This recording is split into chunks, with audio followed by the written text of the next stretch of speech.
competitors, as you finish your game and move late, please allow the pair you are moving to time to complete their game, and only athletes are to be in the sensing area.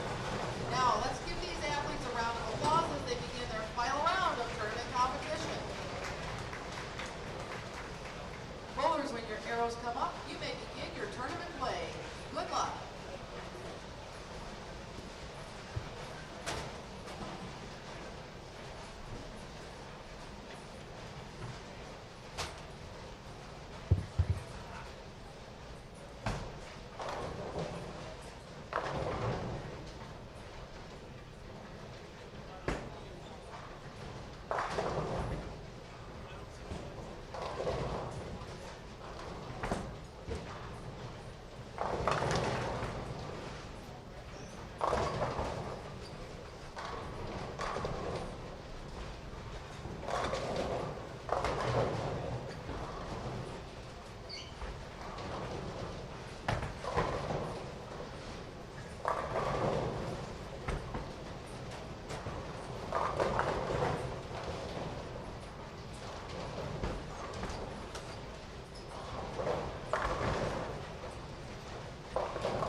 Good morning, everybody, and welcome back to Bowl TV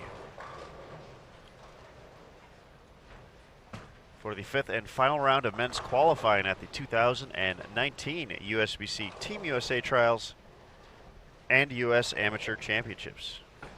We are at Gold Coast Hotel and Casino in Las Vegas, Nevada. I'm Aaron Smith, sitting alongside Emil Williams Jr., and also helping out this week, Matt Cannizzaro, Jason Thomas, and Brant Houghton. Our final 6-game block now underway on the 39-foot condition being implemented in this final round. 39 feet, 33.5 mils. Using a combination of the Kegel Fire and Kegel Ice oils.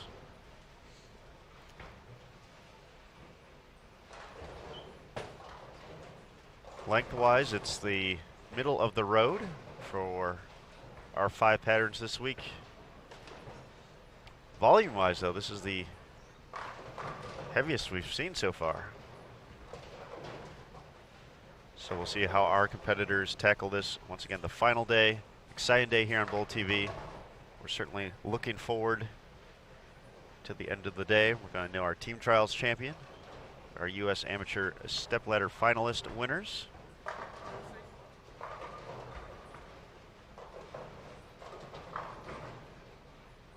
And end it all with the announcement of Team USA and Junior Team USA for 2019. So Bowl TV, the place to be all day. We have a full lineup for you. So everyone settle in. Be sure to follow live scoring.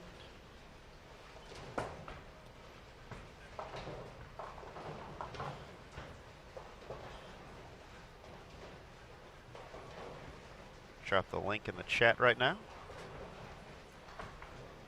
And visit bowl.com/Team USA Trials for scores and more. You can get just about everything you need there. Joining us on lanes 43 through 46 as we get underway. To our left, we have Julian Michael Salinas lining up on 43. That'll be Avery Wolf on 44, also on the pair. Norman Baldwin, Francis Vitelli III, and Joe Grondin. Over on 45 and 46, Dylan Zimmerman looking to spare the 10-pin in the second frame. That is Alex Zieg. Up on 46. They're also joined by Matt Stevens, Parker Johnson, and Kevin Fisher.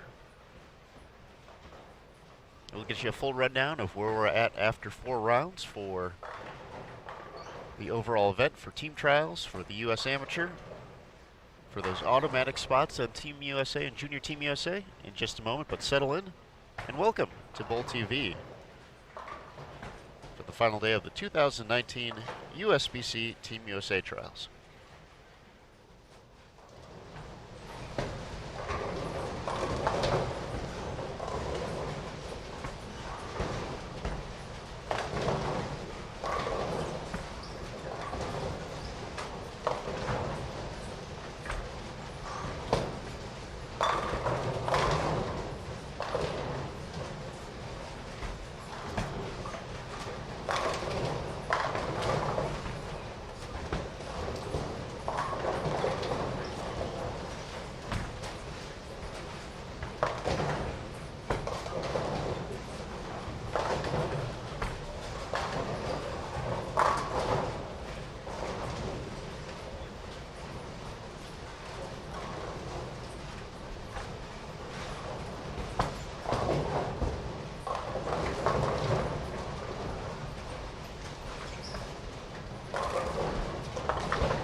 as we mentioned, this is the 5th and final day of the 2019 Team USA Trials, and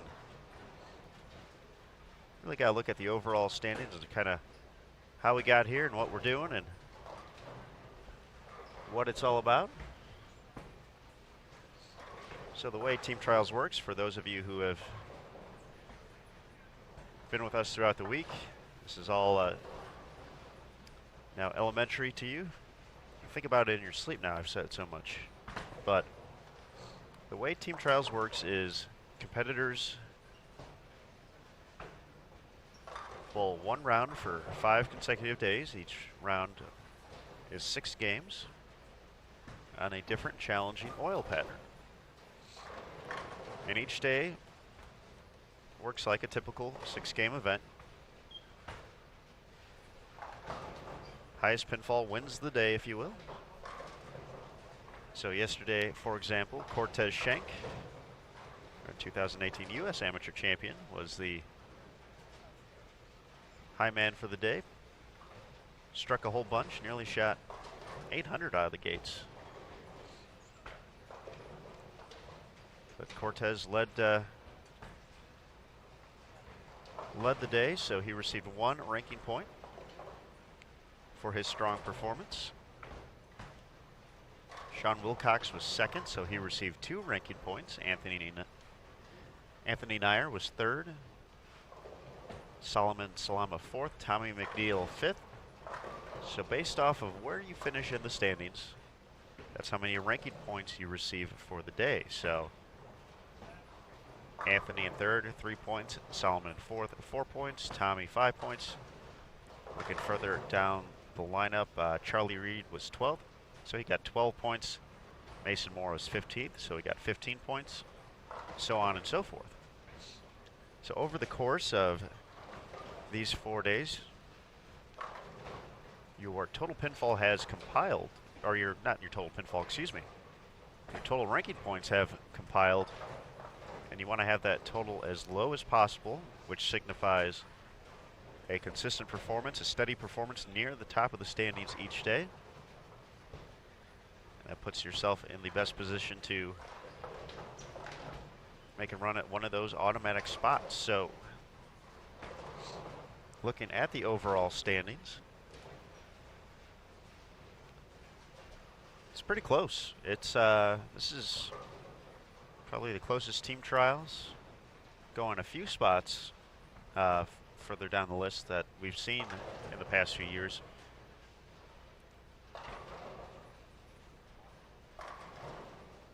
Generally, it's been 1 or 2 players seem to kind of run away with it, but we have 4 players right in the mix, and depending on how today goes, there could be a few more not too far behind if a few folks have a rough day. But at the moment, John Janowitz leads the day. He has 56 ranking points through 4 rounds. Solomon Salama, 58. Wesley Lowe, 71. Nick Pate, 72. And Matt Russo, 102. So that's where the jump is at, if you will. Charlie Reed, 108. Sean Wilcox, 112. Briley Howe, 121. Matt Farber, 126. And Perry Crowell IV, 127. So John Janowitz, the USBC Hall of Famer and an 8-time member of Team USA, is looking to earn his spot back on the team after missing the last 2 years. Double J was last part of Team USA in 2016. For Solomon Salama, some history at stake. He could become the youngest Team USA Trials champion, besting the old record set by Cameron Doyle in 2015.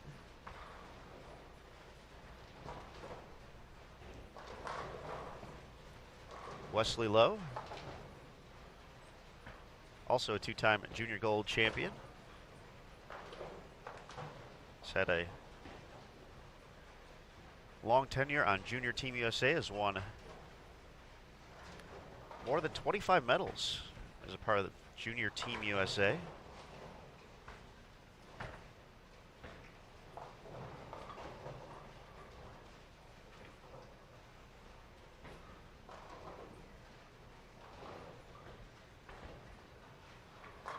But after a disappointing performance in the 2018 World Youth Championships, his last World Championships as a member of the junior team, did not take home a single medal.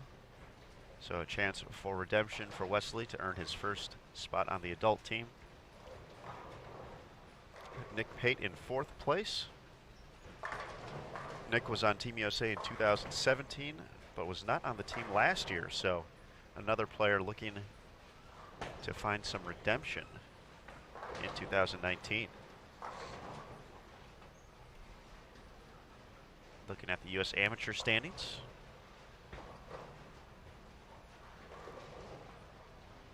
The top 3 remain the same: Janowitz, Salama, and Wesley Lowe. The first player outside of the top 3 on the men's side is Matt Russo at 102. So Matt's going to need to bowl well, and he's going to need some help if he wants to make his 3rd consecutive appearance in the stepladder of the U.S. Amateur. He won the event in 2017, was the runner-up last year to Cortez. But we'll need a good day and some help from those in front of him.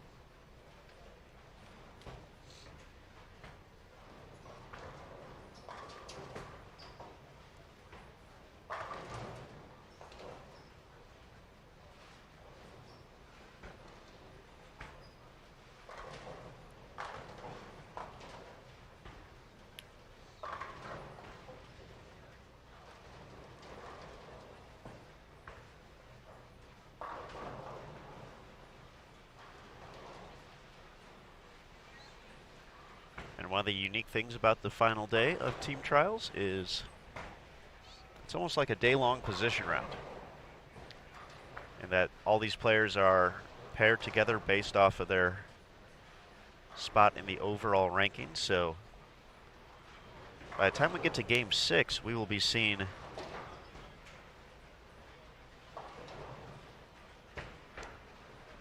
our top 10 players in the standings to start the day.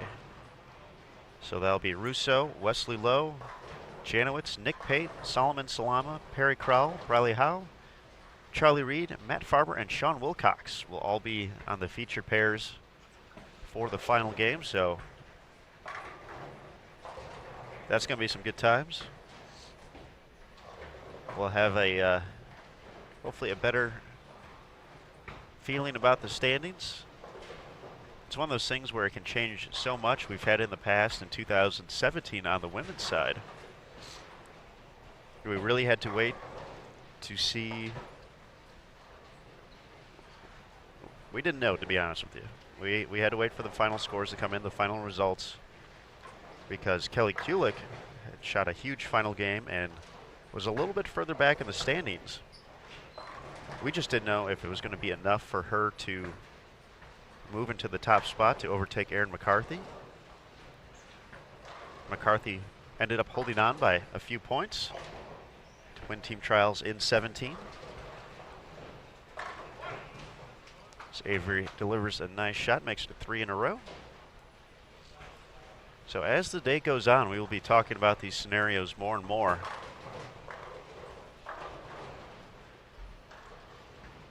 And of course, keep an eye on the action. Once again, live scoring.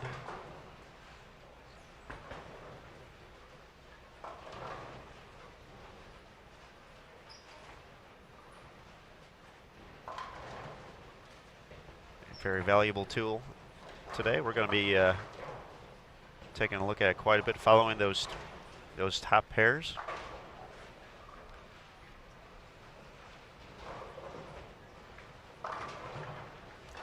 Looking at our top 10, no one's going too crazy just yet.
All right, folks, as we settle in towards the end of game number 1, Matt Stevens with 184. Alex Zieg, a nice 225 to kick off the day. Wanted to verify some information in the chat going around, and Donovan was correct concerning Sean Wilcox's status, even though he is a card-carrying professional. Youth-wise, he is eligible for Junior Team USA, so we will certainly keep an eye on that.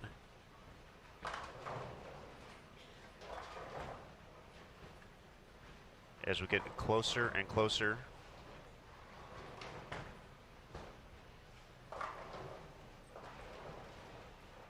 to the end of this block.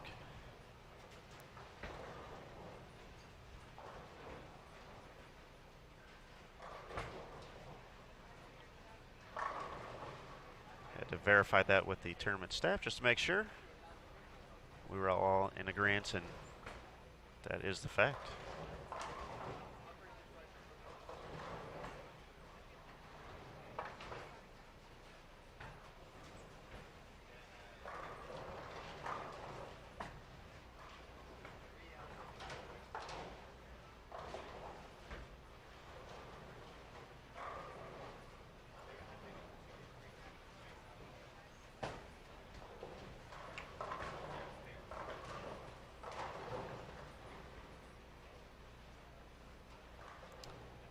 And concerning some folks talking about Dio Bernard, Dio did earn a spot on the development team at the 2018 Junior Gold Championships.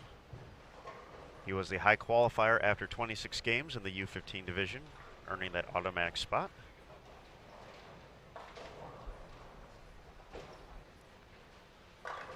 Dio and Silas Lira make up the U15 team on the boys' side. On the girls' side, it's Annalise O'Brien, our girls champion in the U15 division, and J.L. Hammond. J.L. was second in qualifying through 26 games, but the overall leader, Amanda Najokas, had aged out of the development program.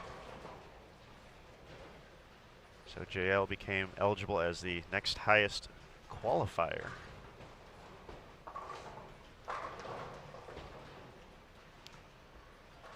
As we mentioned, 6 players on both the boys and the girls side have already earned spots on Junior Team USA based off of their performance at the 2018 Junior Gold Championships.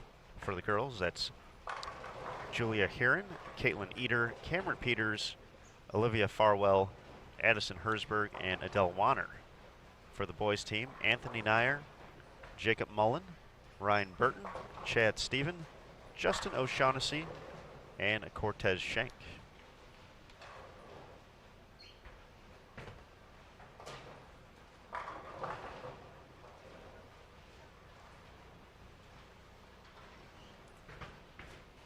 Dylan and Parker both finished with 203. Kevin Fisher can get to 209. Joe Grondin finishes with 187. Norman Baldwin 152. Final shot here for Avery Wolf, looking to get to 220. Julian Michael Salinas, double already in the 10th. Add one more to get to 175.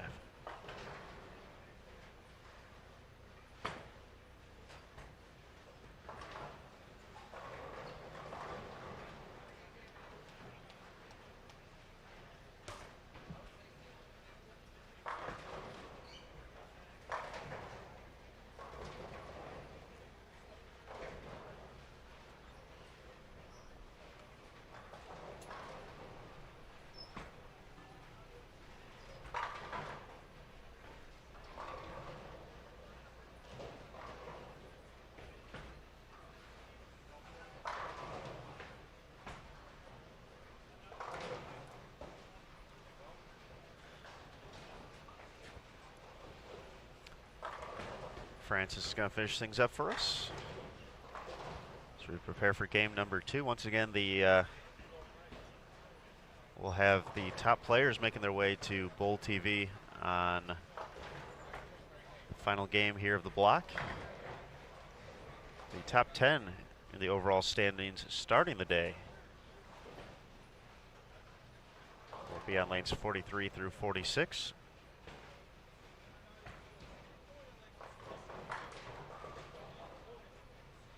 One more shot to go here. Francis can get to 184. Avery finished with 216. Julian 172. Kevin Fisher 188.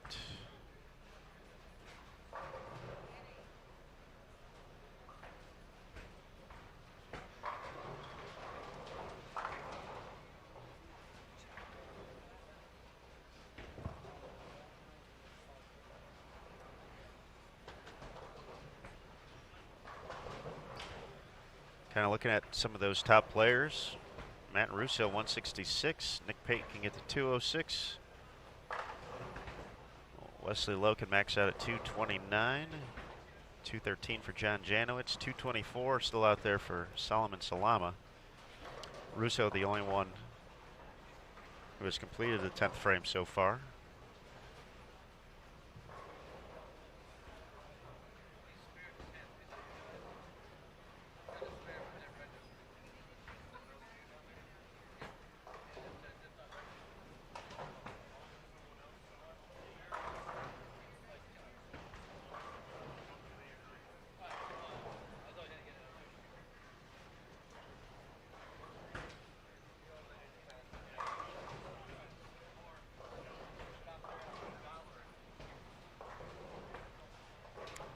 This week's field started with 175 players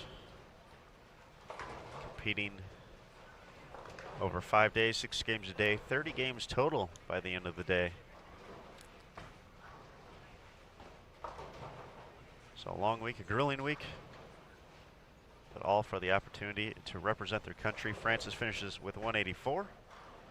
That's going to do it for game number 1 here on Bull TV. Game 2 going to be coming up next. As we get closer and closer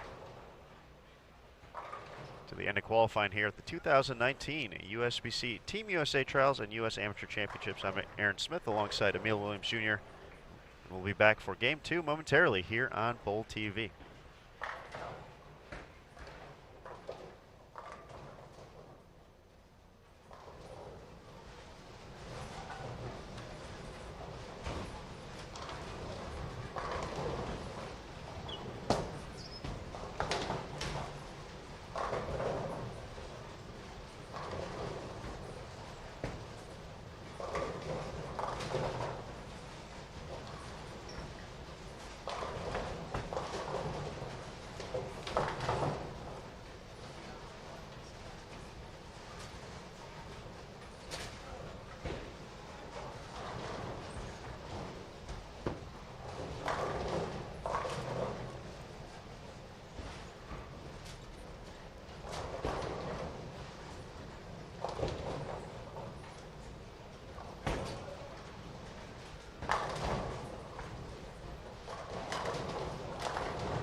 well, folks, as we settle into game number 2, some big news on the USBC front.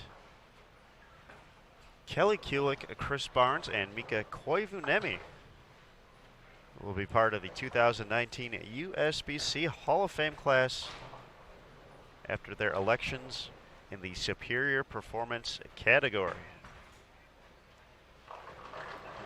Kulik, Barnes, and Koivuniemi will join the late John Davis, Bob Johnson, Larry Lichtenstein, and the late Jim St. John as part of the 2019 USBC Hall of Fame class. So congrats to Kelly, Chris, and Mika. Mika just joined the PBA Hall of Fame as well. Chris was part of the class the year before. Now Kelly Kulik, who is here competing this week and is in position to potentially win Team USA trials as well, is now a USBC Hall of Famer. Congratulations.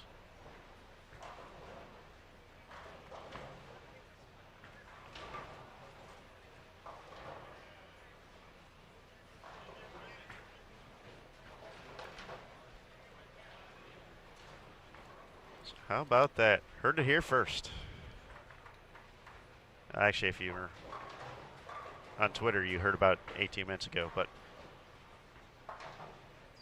first time on Bull TV. Congratulations, Kelly, Chris, and Mika.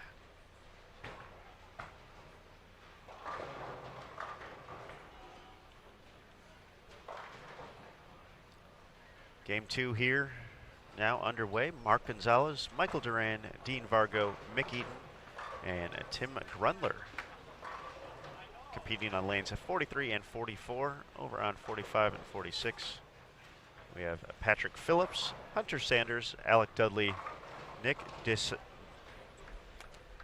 can't say Nick's name quickly the first time. I have to look at it for a while. D. Cesario. And finally, Alexander Sorgi rounds out. 5 on 45 and 46.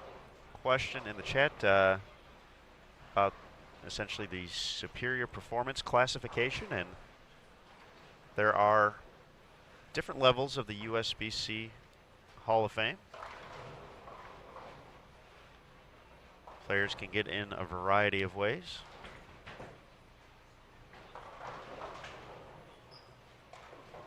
Superior performance pretty much speaks for itself.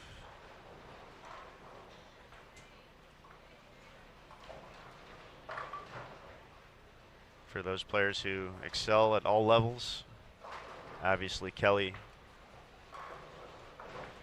Mika, and Chris, professional stars, have represented their countries.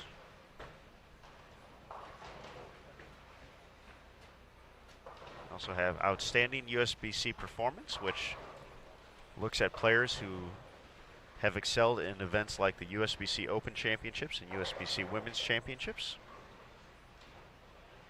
There's also a veterans, a pioneer, and a meritorious service category for which people can get elected into the Hall of Fame.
Nick had the biggest game out of our group of 10 at the moment, 233 in the opener.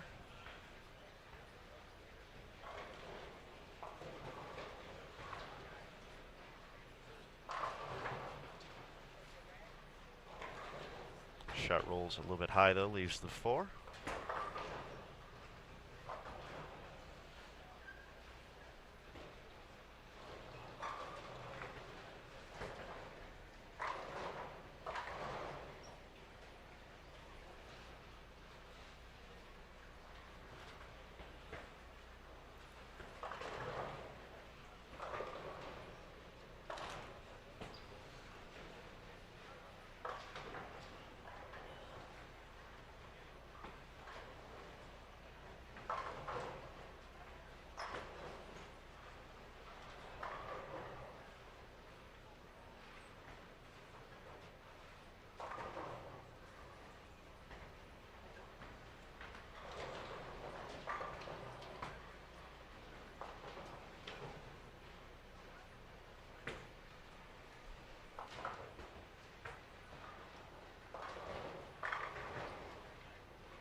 So as Game 2 hits its halfway point, once again some big news just announced in the bowling world. Kelly Kulik, Chris Barnes, and Mika Koivuniemi elected to the USBC Hall of Fame in 2019. In the Superior Performance category.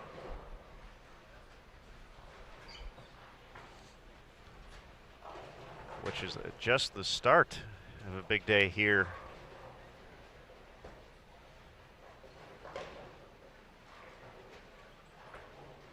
Because by the end of the day, in addition to that great news, we're going to know our Team USA Trials champion, our US Amateur champion, and the representatives of Team USA and Junior Team USA in 2019.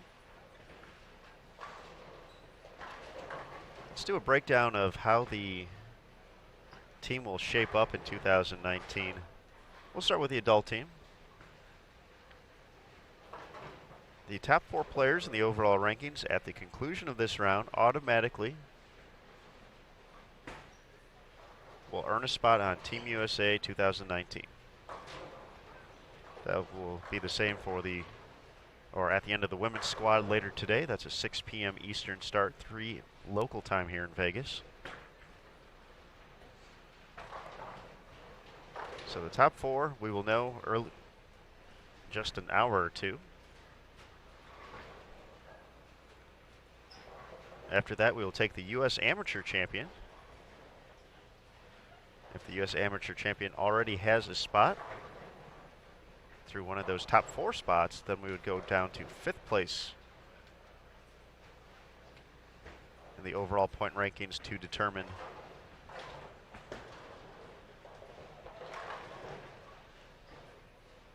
that spot. The National Selection Committee will choose at minimum 2 players based off of their performance this week to add to the roster. And finally, a maximum of 5 players will be selected based off of submitted resumes. The criteria to be able to submit a resume: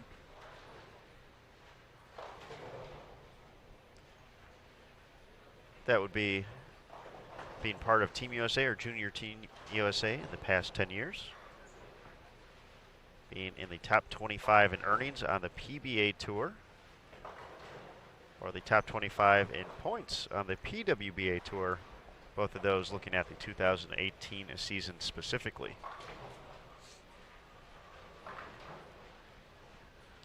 On the junior side, the top 4 youth players in the standings will also earn automatic spots on Junior Team USA for 2019. And the National Selection Committee will select 2 players based off of their performances either this week at Gold Coast, or they can also consider performances at the 2018 Junior Gold Championships. The team is filled out by 6 players on both the boys and the girls side who have already earned spots based off of performance at the 2018 Junior Gold Championships. And you'll get to see all of that live on Bowl TV in about 12 hours, give or take. So just think of all that bowling coverage you get to check out today. What a great way to start your week. It's Monday. You know, maybe playoff weekend didn't go as well as some of us would have liked, but you bounce right back. So we're here to dominate today. Got a full day of bowling on Bowl TV.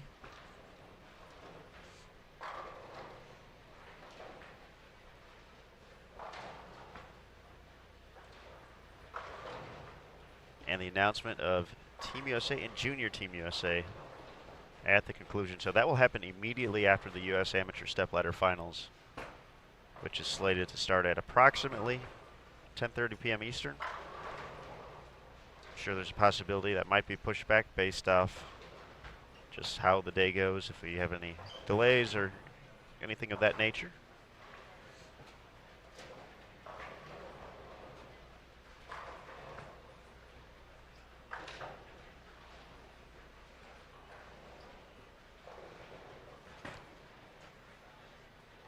Donovan's question in the chat. U17 is definitely happening at Junior Gold this year. I believe you asked yesterday how that will play into Junior Team USA and development team and all that, and that we still don't have an answer for, or at least I don't have an answer for it. I'm sure folks much smarter than I already have that. Just do not have that information available at the moment, though, to share. So as soon as it does become available, we'll have it ready for you.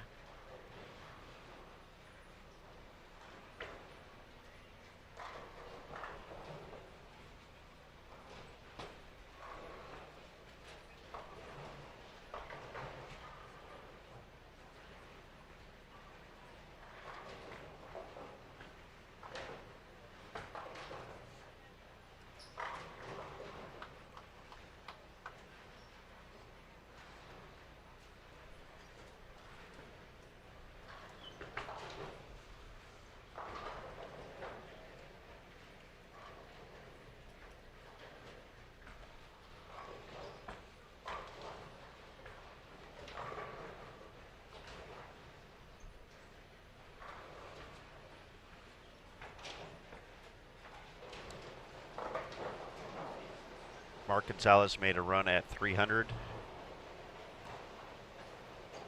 a few days ago. Finished with 299. That video on the Sport of Bowling USBC Facebook page. A lot of great content in addition to the live stream coverage happening this week, courtesy of Matt Cannizzaro, Brant Houghton, and Jason Thomas. You can also follow at USBC on Twitter, at US Bowling Congress on Instagram. And for hilarious pictures and more, at EWJR. My main man, Emil Williams Jr. Back at it. Hilarious pictures. At least of us. Yeah. Very much so. Good morning, Emil. How you doing, bud? I'm good. How are you? I'm doing well. Excited. It's a new day. I needed a new day. Yeah. And I feel you on that. now I'm ready.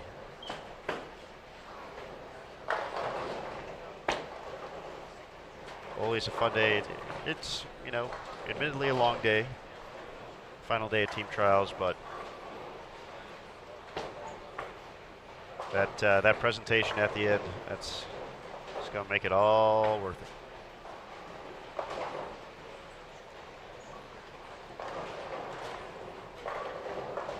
We got storylines as we get down closer to the end, looking at those automatic selections. Obviously, the excitement of a stepladder finals.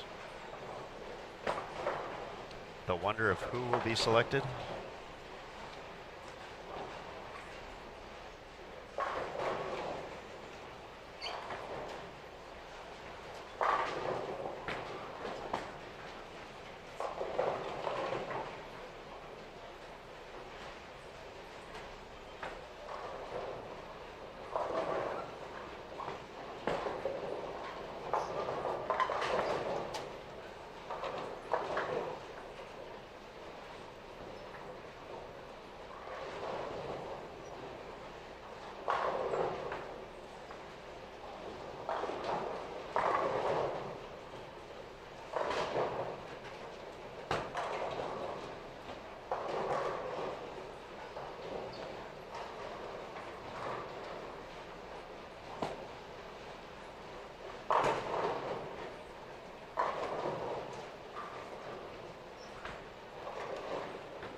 right, folks, and we're going to let the excitement begin on the standings portion of it. We just received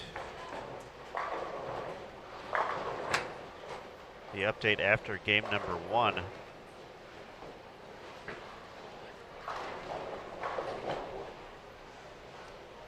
For the block, Adam Zimmerman firing away with 268 to lead the way. Duncan Whitaker 259, Brian Mano 234. Nick on our featured pair currently 233, was good for fourth. Anthony Nyer 230 in fifth. Nick Crummell 229, Jacob Mullen 227, Alex Zieg and Darren Tang 225. As is David Nordhaus. We had Alex on our featured pair, so playing a little tougher. 52 players plus or better at the moment.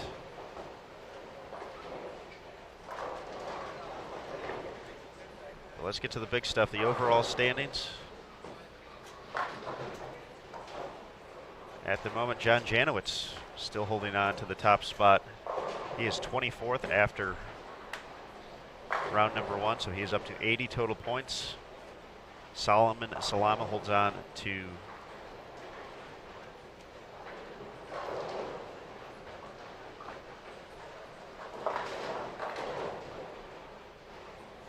Wesley Lowe moves into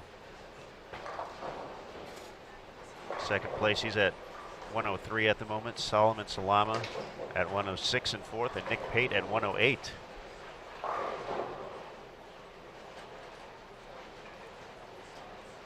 Your top 4. Russo had a rough first game. He's 121st at the moment.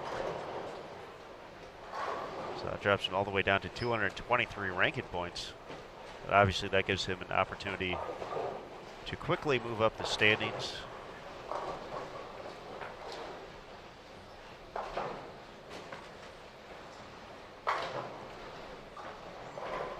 Once again, those will be available at bowl.com/Team USA Trials in any moment if they're not already there.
Gonzalez is in the books with 171.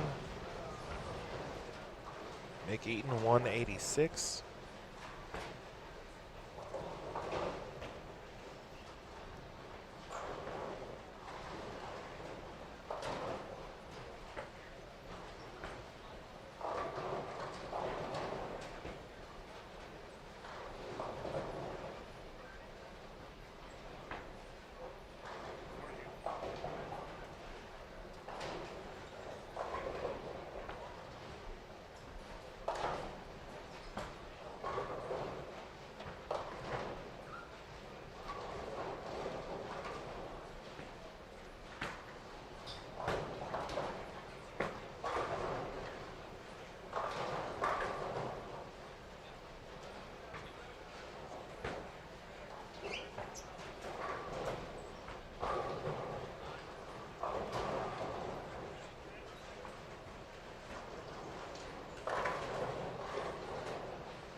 Nice spare from Alec Dudley.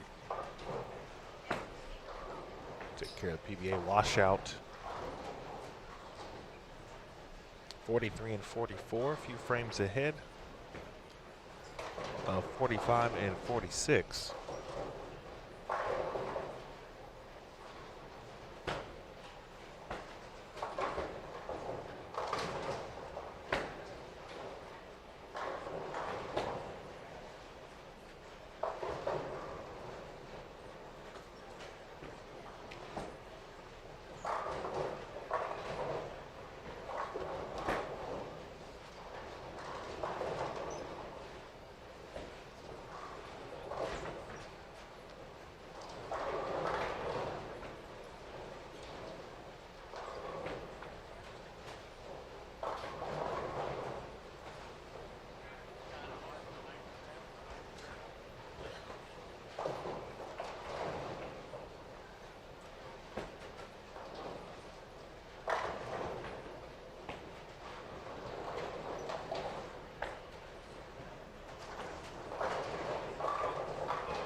Tough break for Vargo in the 10th frame. Now, of course,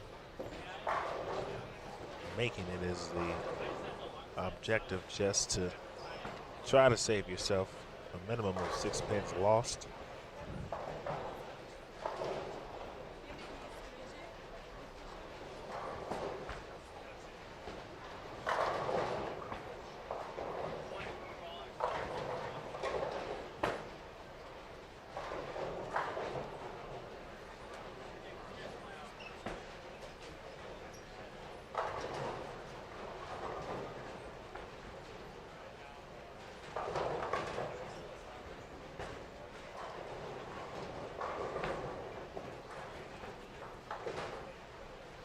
Good run at it. Tough open there. 183, 182 for Michael Duran, 223 for Timothy Grundler. And that'll do it for 43 and 44.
Patrick Phillips, he's someone I do remember watching last year.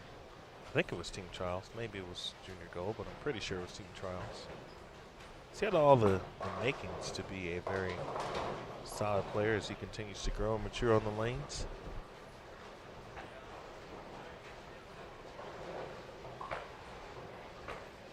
I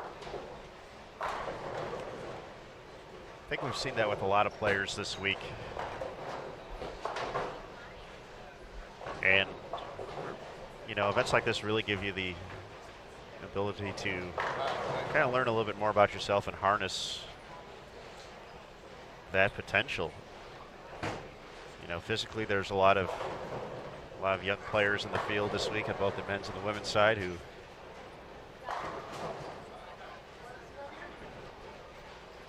roll the ball quite phenomenally. However, you know, there's always a learning curve. There's getting used to making the moves at the right time and kind of seeing that move 2 or 3, 4 frames ahead of it happening, knowing the right ball to ball down to, or knowing the right trick in the bag. And that's something, you know, these players, as you can see clearly, Patrick, an awesome physical game, and that's obviously a great base to have already in the back pocket, but gotta learn all the other things, as you can see on the back of his jersey, class of 2018. So just getting ready for college.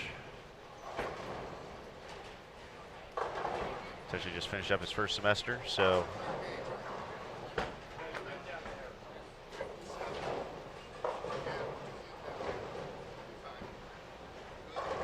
there will be plenty of opportunities down the road.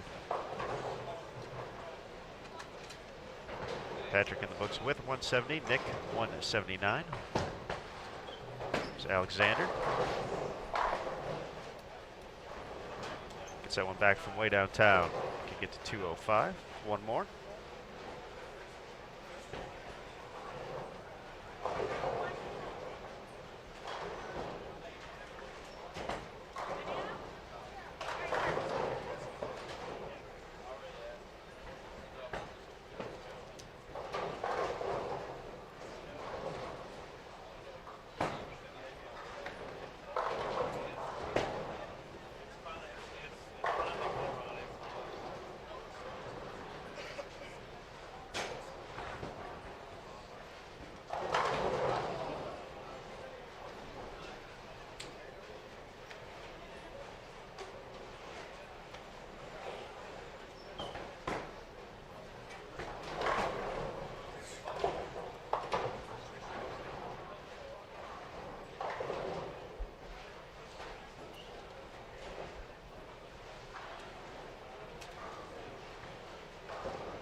Alex having a little fun there as he finishes up at 205.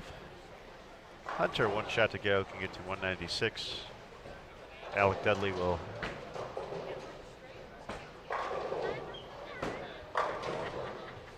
wrap things up for us here in game 2.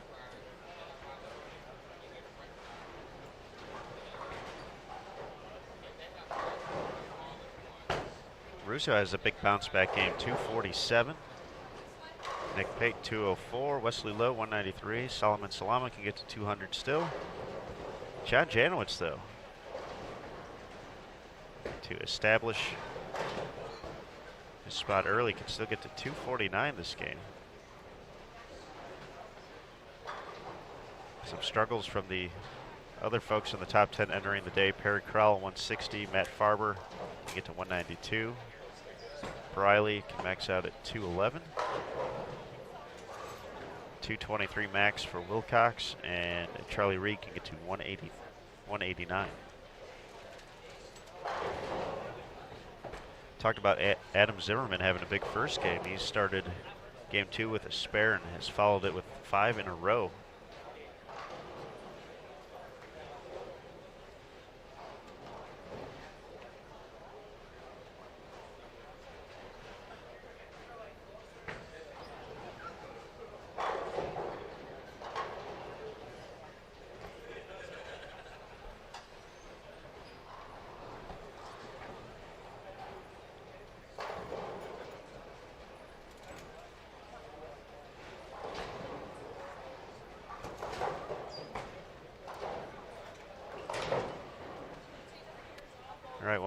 opportunity for Alec here. He can get to 155. We saw him and Ryan.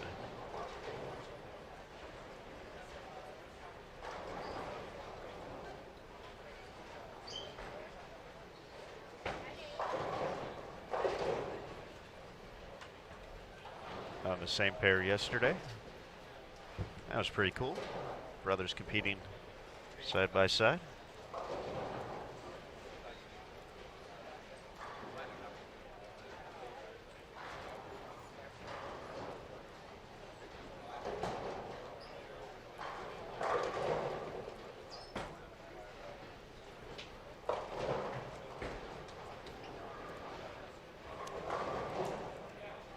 Dudley finishes with 151, and that will conclude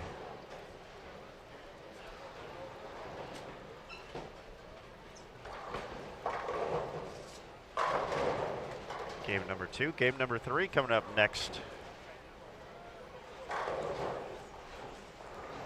here on Bowl TV.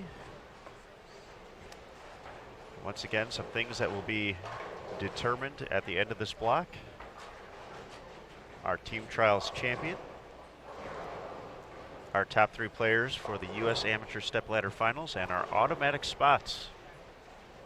4 players in both the adult and youth categories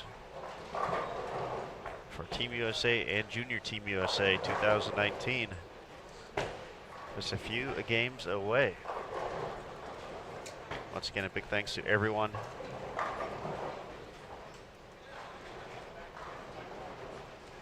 for joining us throughout the course of the week. Hopefully you've enjoyed the coverage.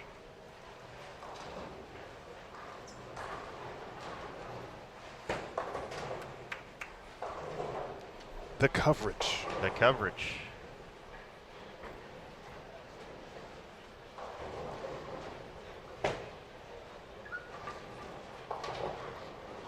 Wasting no time getting into game 3 are Ryan Carlisi, Connor Egan,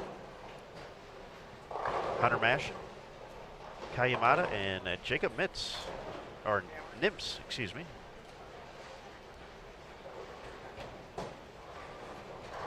Still waiting for our competitors at 43 and 44. So we'll welcome our next group of competitors. Nice shot by Kai. That was a way to start a game, wasn't it? That was. It was definitive. It's explosive.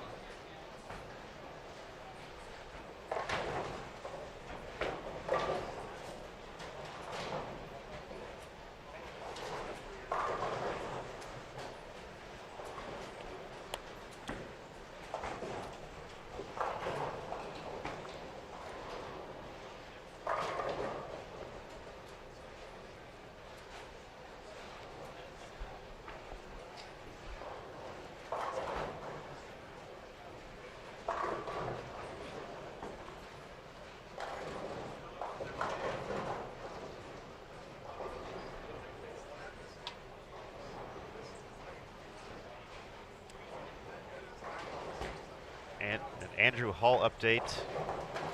359 for 2 for Andrew so far, so minus 41. Found that using the live scoring link in the description below the video. Follow your favorite players.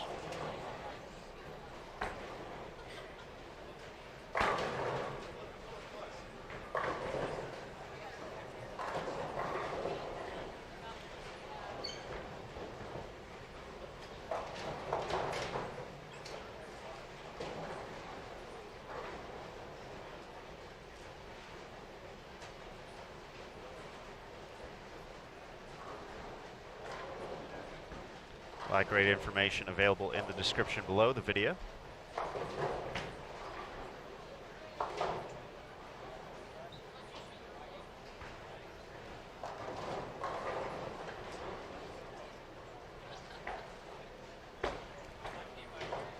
Lane condition graphs, lane assignments, all the standings.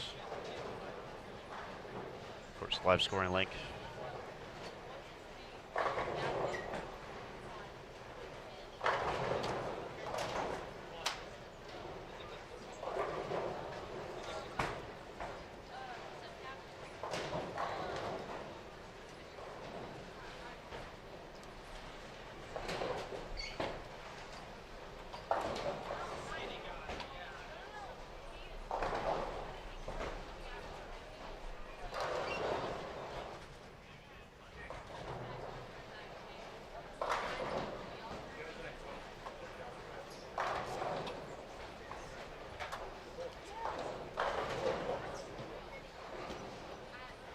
A good shot from Carlissi, plus 42 after a couple here today.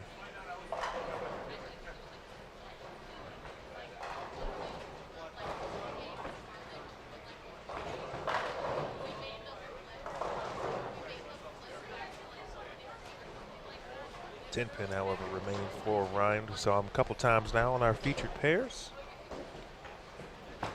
Yamada looking for a double. And a 4-pin for Kai.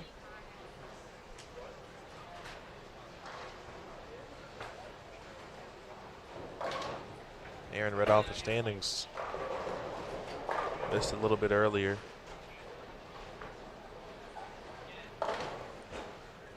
But so far, I mean, it's been an impressive week all week, but I mean, good to impressive and see JJ John Janowitz and what he has done this week. He's inducted into the USBC Hall of Fame in 2018 and comes out 2019 back at Team USA trials.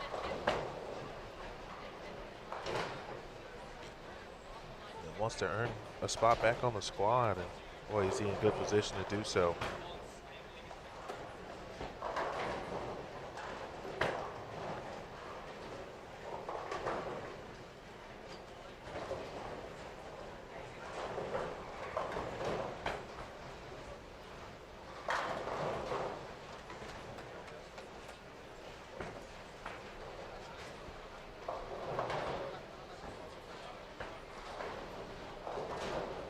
Our bowlers on 43 and 44 have arrived. Brian Eaton, Travis Anderson, Alex Bryce, Nicholas Postag, and Justin Principal O'Shaughnessy, or Oshak Hennessy.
Oh.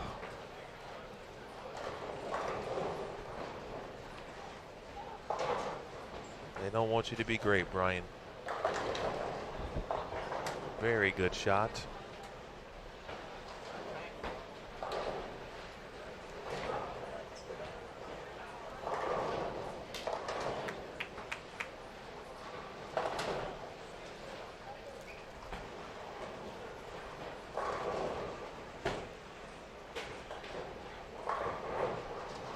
I think I first saw Justin at Junior Gold this year.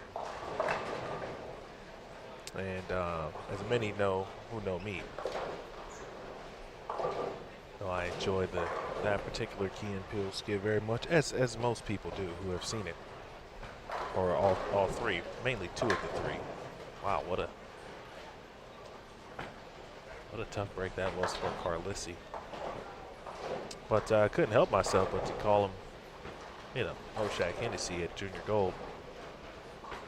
Turns out, of course, that some of his fellow teammates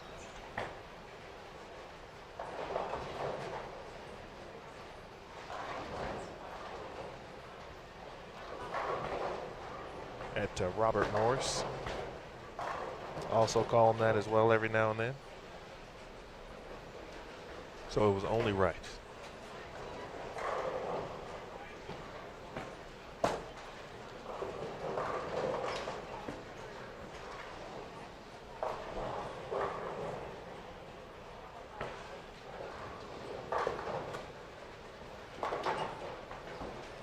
It's been an interesting pattern so far. Really some good comments in the chat about that. The mills so this week, or today, excuse me, 33.55 to be exact, so just over half.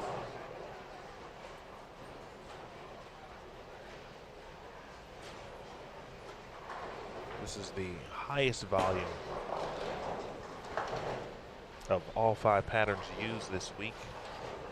The second highest was day 1.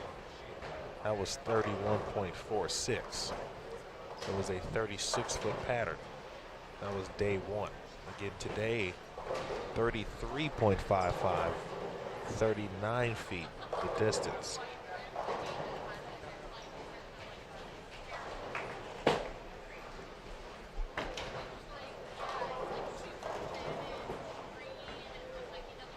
Frame there for Travis.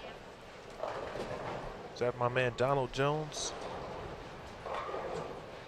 If it's the Donald Jones I'm thinking of, he appeared in the second edition of the Core Challenge 2 on Bowl TV.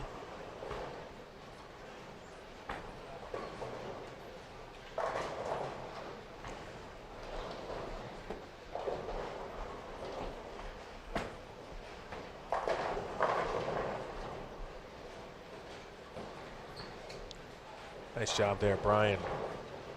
In the pins to fly this time. Gave him a break that he should have gotten in frame number 1. Jonathan, no 300 sightings as of yet.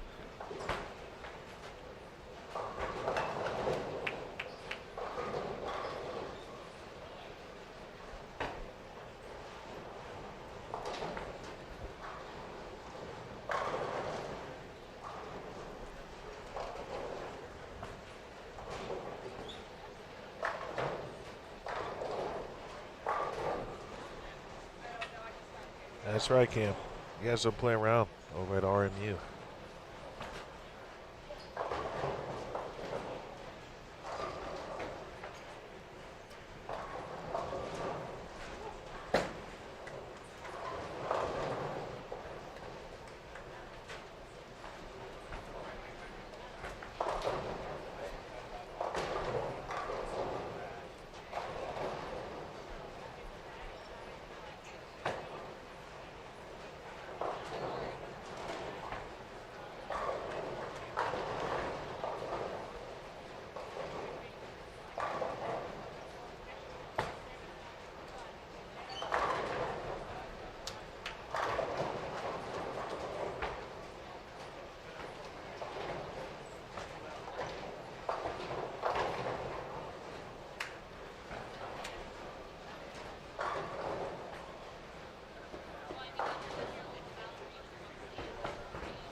As we've discussed, today is the day, obviously, but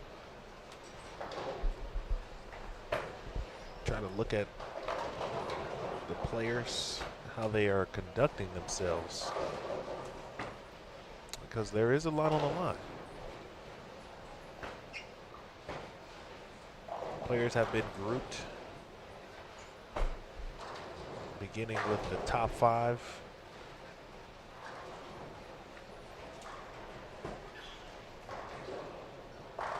So they get to cross together and see how each other are playing the lanes, adjustments to be made, etc.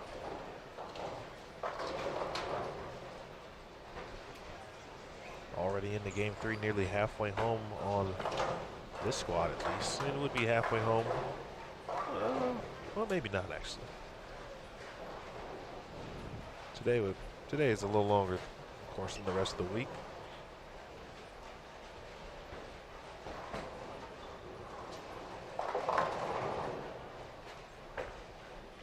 It's a good fair share of your thing, though. The longer distance, or excuse me, with more volume, longer distance. Talked about this being the pattern with the most volume. It is not the pattern with the longest distance, however.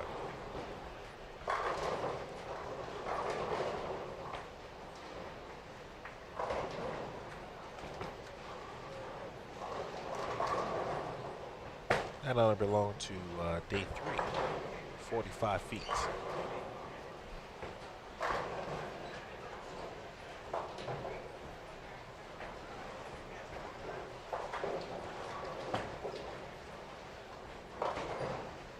Good info in the chat from Sean. Nick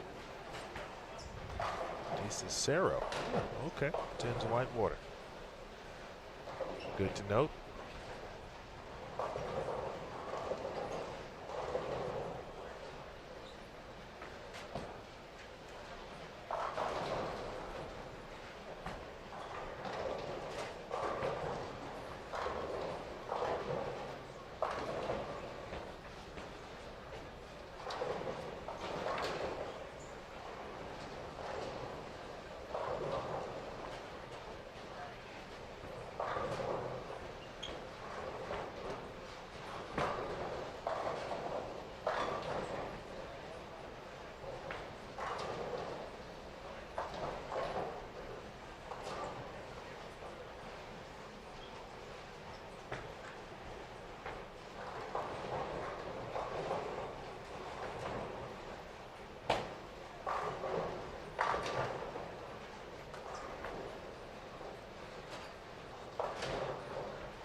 In case you missed it, I know Aaron mentioned it earlier. Kelly Kulik, Chris Barnes, and Mika Koivuniemi, excuse me, elected to the USBC Hall of Fame.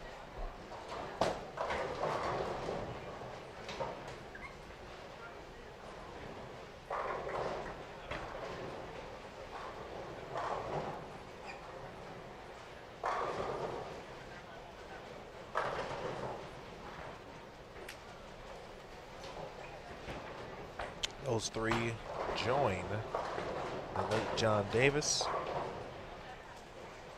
Bob Johnson, Larry Lichstein, and the late Jim St. John, who were elected by the Hall of Fame committee in October 2018. Kulik Barnes and Koivunievi all selected in the Superior Performance category.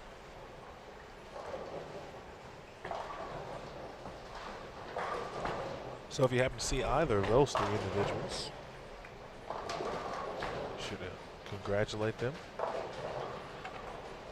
I'm sure Kelly is aware.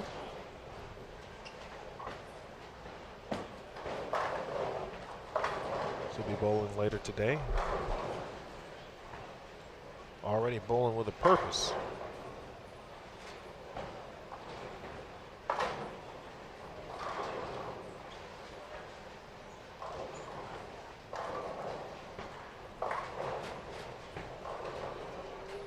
She has the lead on the women's side. I'll look forward to this afternoon's bowling.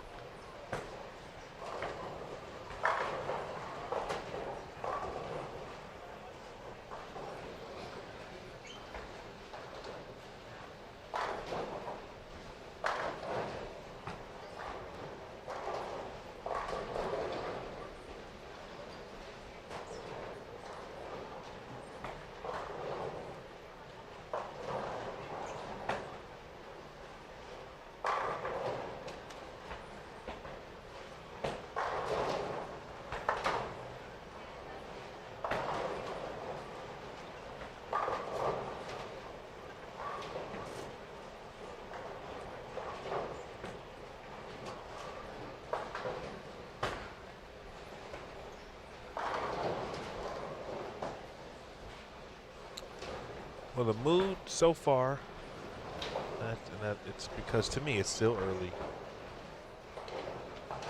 The pattern.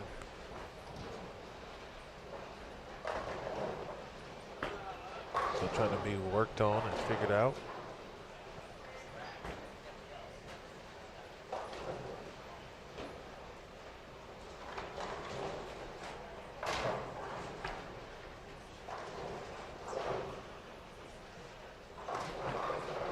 It's kind of a calm mood to me.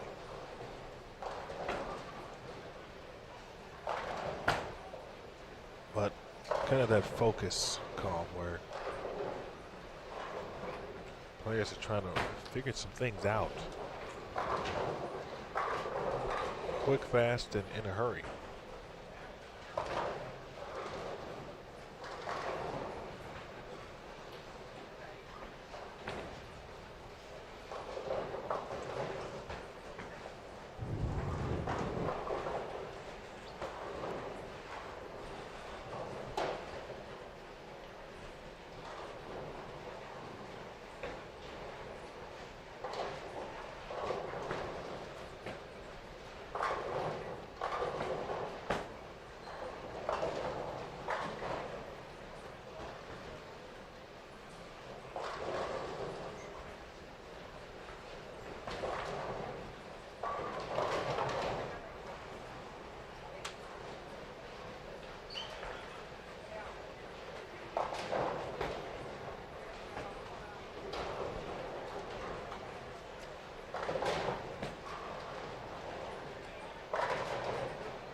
What's interesting today is we've seen some urethane kind of in the middle of the lane. I wonder what that may bode like or look like later in the block.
little tricky.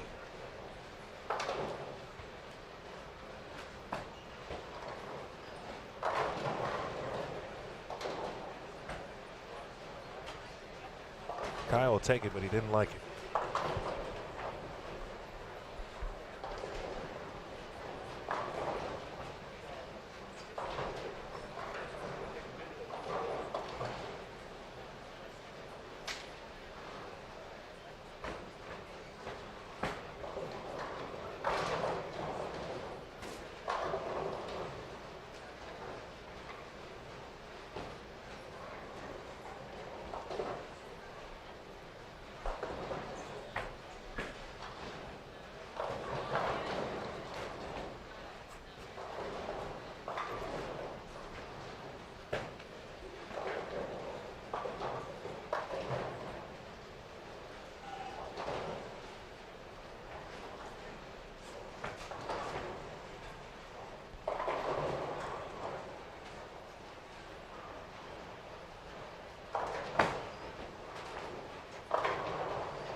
Just looking around our viewing area, there aren't many players with strings working. Although Trent Mitchell started with the front five on 41 and 42. Tyrell Ingles has gone three-bagger spare three-bagger on 39 and 40.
Taking a look at live scoring.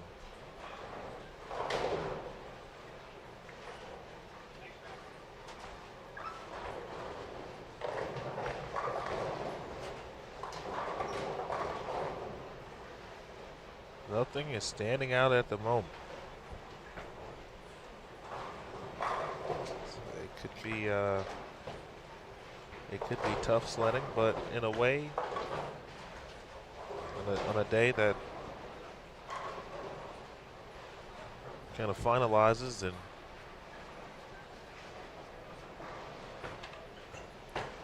someone's dreams will be realized, having to earn it on the final day of competition seems somewhat appropriate.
Looks like we're going to have an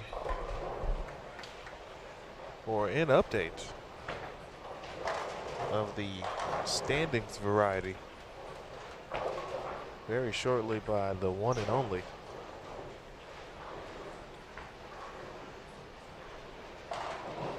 Aaron Smith. Now, technically, Uh-oh. I just read it. Fair enough. You're right. The updates come from the Ricks.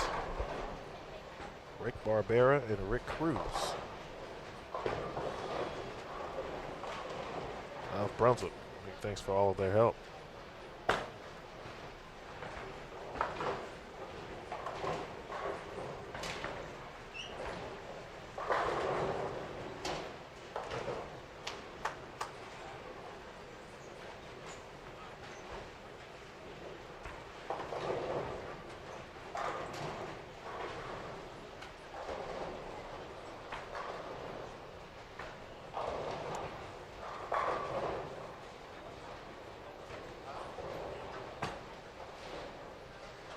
We're going to get those loaded online in just a moment.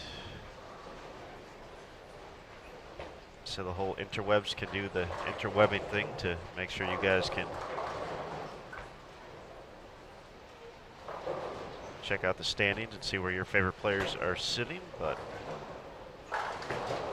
that should be just any moment, hopefully, but we'll read it off since we can. For the day, Kevin Jones is leading the way, shooting .278 in game 2.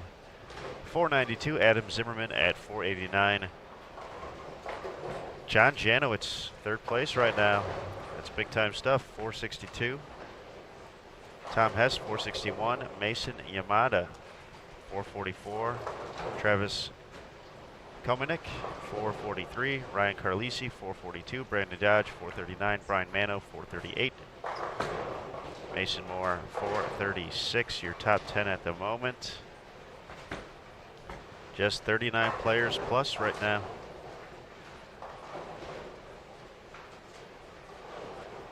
So now when we look at the overall standings, I mentioned Double J sitting in third place on the day so far. That puts him in a favorable condition. 59 points to lead the way. Solomon Salama sits in second place and 96 ranking points. Nick Pate, 103. Wesley Lowe, 106. Matt Russo had a big bounce back after a rough opening game. He shot, let's see exactly what he shot.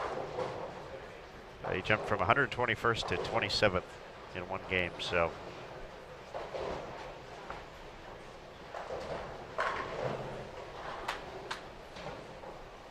So with it being tougher, the opportunity, 247 for Russo.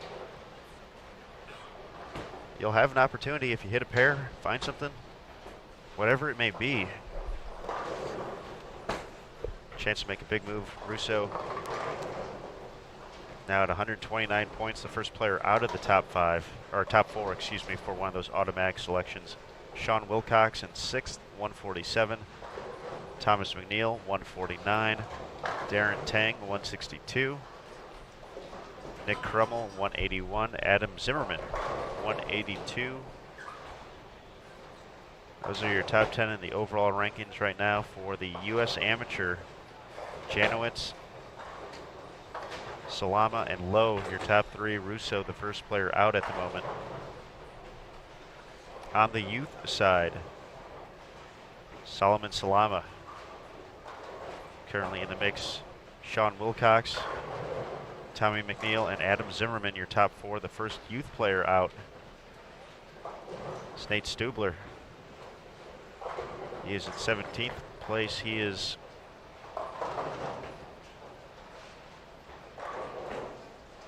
let's see, he's at 218.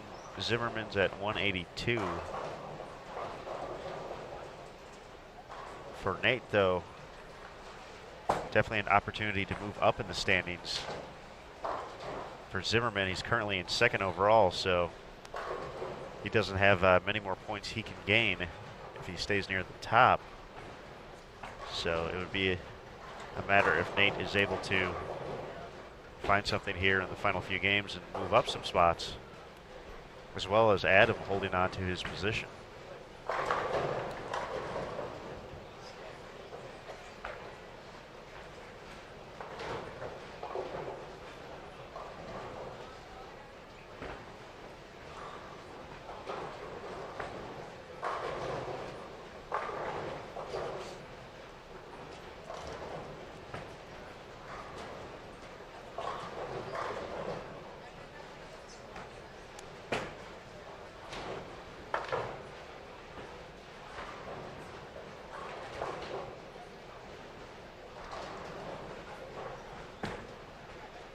So for Janowicz right now, sitting in third place, if he finishes first, second, or third for the day, I guess that's an interesting scenario. If we have a tie for the top spot, how that would work out. We'll have to consult the rules, but if Janowicz finishes first or second, he is guaranteed to be the Team USA Trials champion today. He was 2 points ahead of Solomon Salama, who's at 58 points to start. John had 56. So even if Solomon comes back and leads the day, John was able to finish second. That would be that.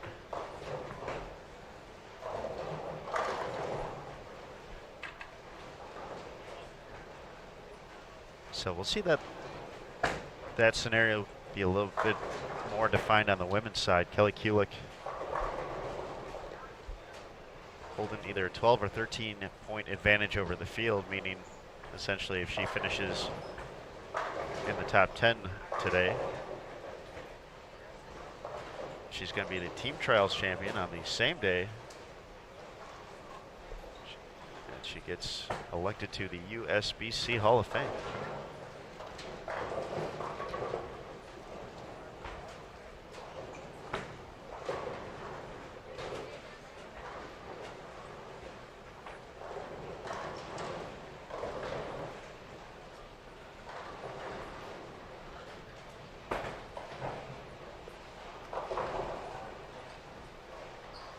Taking a look at those top players at the moment. Matt Russo can max out 184 this game, so he's going to probably give a few spots back. They are a few guys in the ninth frame already. Wesley Lowe can strike out for 204. John Janowicz has found something in the back half of the game after a slow start. He can strike out in the ninth and 10th for 235. Same max score for Nick Pate if he strikes out in the ninth and the 10th. Solomon Salama can still get to 248 this game with the final 4 strikes.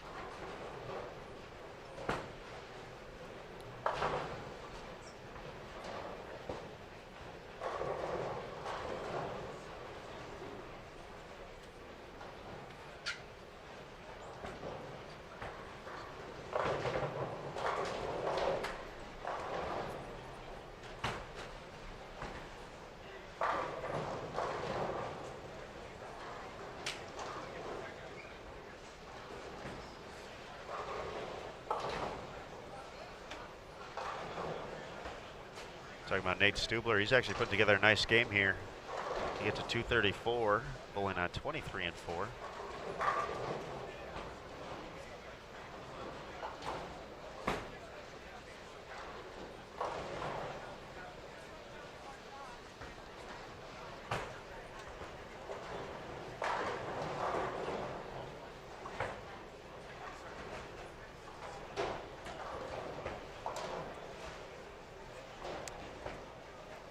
Hello to good buddy Justin. Thanks for stopping by. Places Dio Bernard in the youth standings. Let's take a look. Take a look for yourself as well if you don't trust me.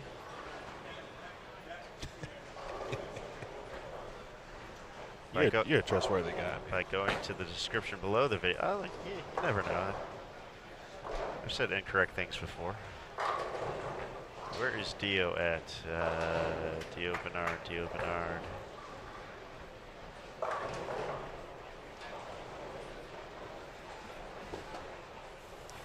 Dio is a little bit further back at the moment. He's got 350 total ranking points through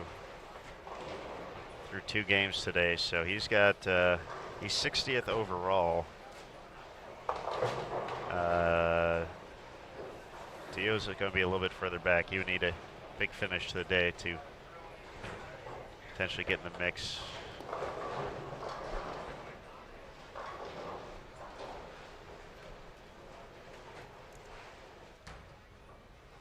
Yeah, he's outside the top 10 right now in the youth.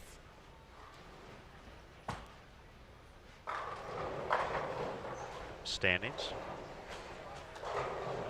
The Bowling Mom. It's a great screen name right there. Asks, are there age groups? There are. There's essentially an adult and a youth division to Team USA trials.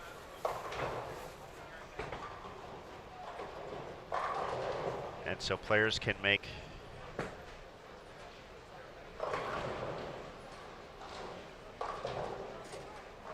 either the adult team or the junior team based off of their age. So that is the only qualifying factor.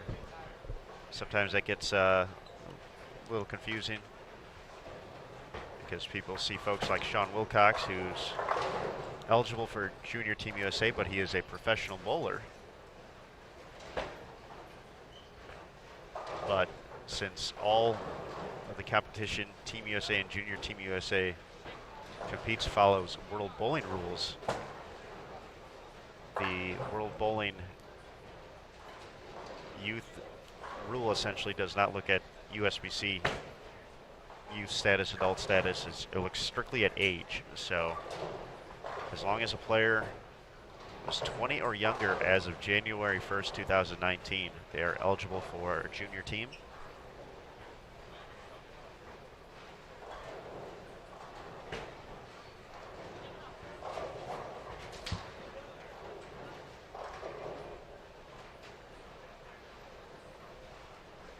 So that's how it's divisioned off. But that does, a youth player can make the adult team though, so that is in play. If a youth player finishes within the top 4, they're automatically on the team. If a youth player were to happen to win the U.S. Amateur Championship, which happened last year, Cortez Schenk, still young enough to be part of the Junior Team USA program.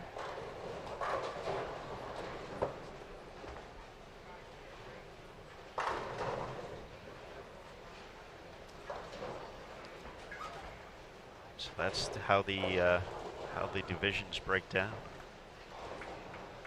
or age groups.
All right, wrapping up game number 3.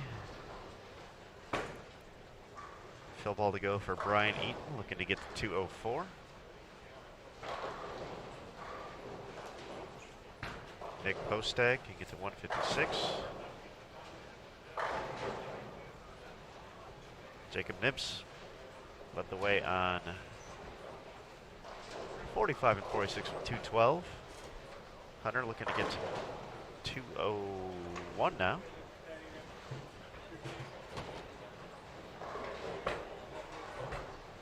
So they're definitely, A, they're playing tricky. B, it's the end of the long week.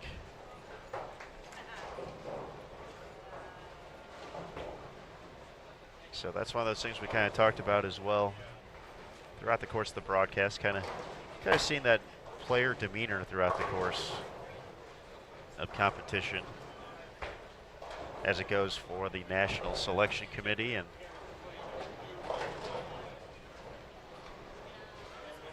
their choices to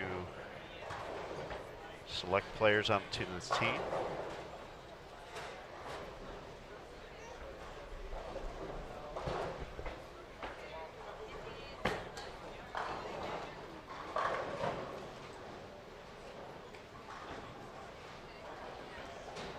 Justin O'Shaughnessy connects for the first one in the 10th. A member of Junior Team USA for 2019 already, based off of his performance at the Junior Gold Championships last year. Collegiate bowler out of Robert Morris, Illinois.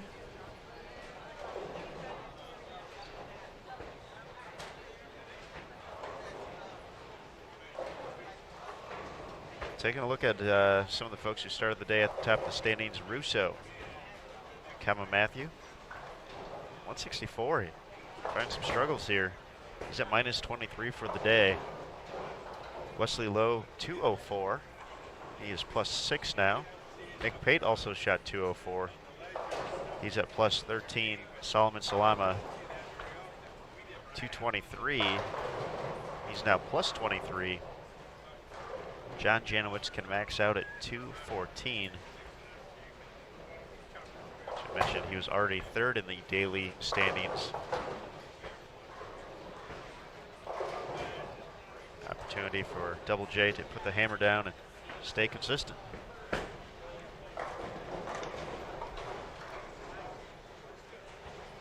Some of the other players who are in the top 10.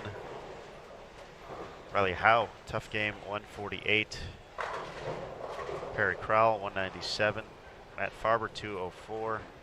Sean Wilcox can get to 184 this game, with all 3 in the 10th.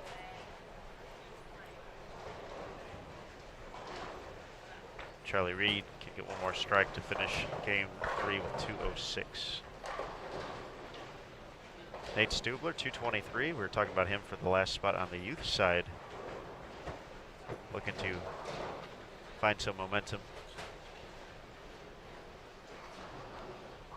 It's a pretty good start to it. Well, if you recall last night, Aaron, and I can't remember if it was later in the block, but Nate shot 257 or 258. It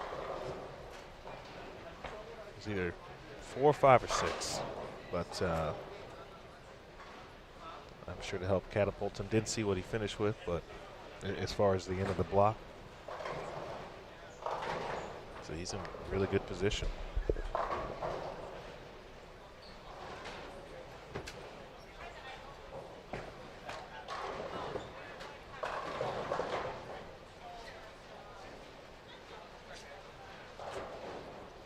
Brandon Dodge, Ryan Mano, Jacob Kirsten, and Kevin Jones.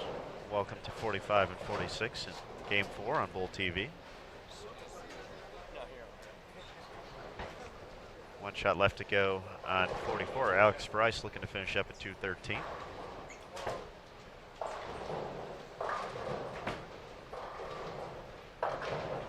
Yeah, Kenneth McFall is marked as absent, so I wonder if Kenan potentially had an injury. We saw him yesterday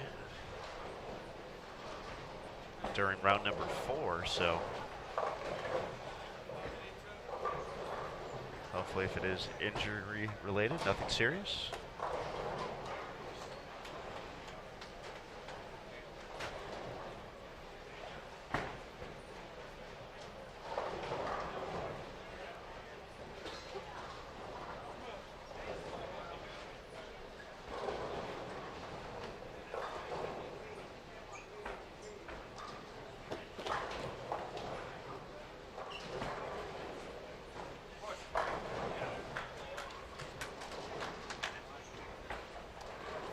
Question in the chat, why do we display the scoreboard, or a player on the scoreboard when he or she is absent? And essentially, the Ricks with Brunswick have to kind of build out the whole scoring system each and every night, and kind of the lane assignments and all that come into play, so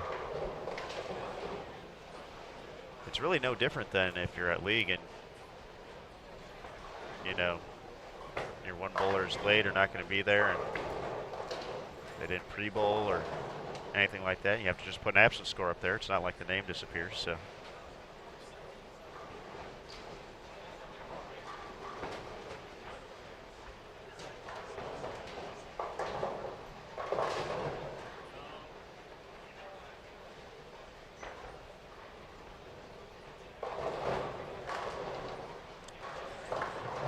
Names up. Game 4, 43-4. Tom Hess, Daniel Chin, Sorel Cardenas, Jordan Bryan, and Alex Aguirre.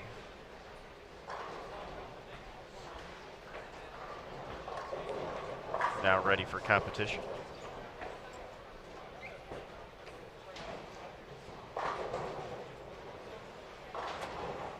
As we mentioned, Kevin Jones was the leader after 2 games in the daily standings.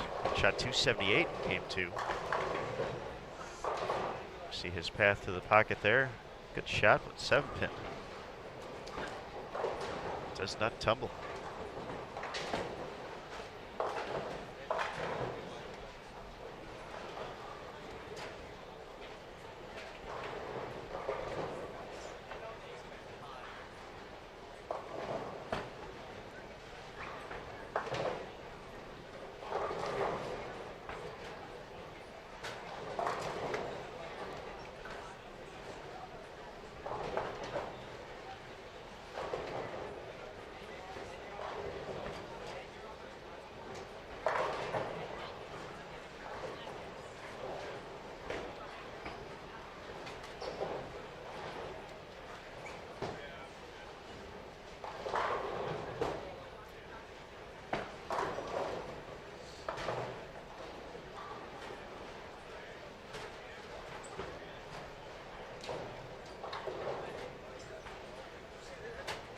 Question about the oil pattern. You can see the graph by checking out the description below the video. 39 feet in length, 33.5 mils using a combination of the Kegel Fire and Kegel Ice oils. Kegel, the official lane maintenance provider for Team USA trials. Herman Glenn helping out this week.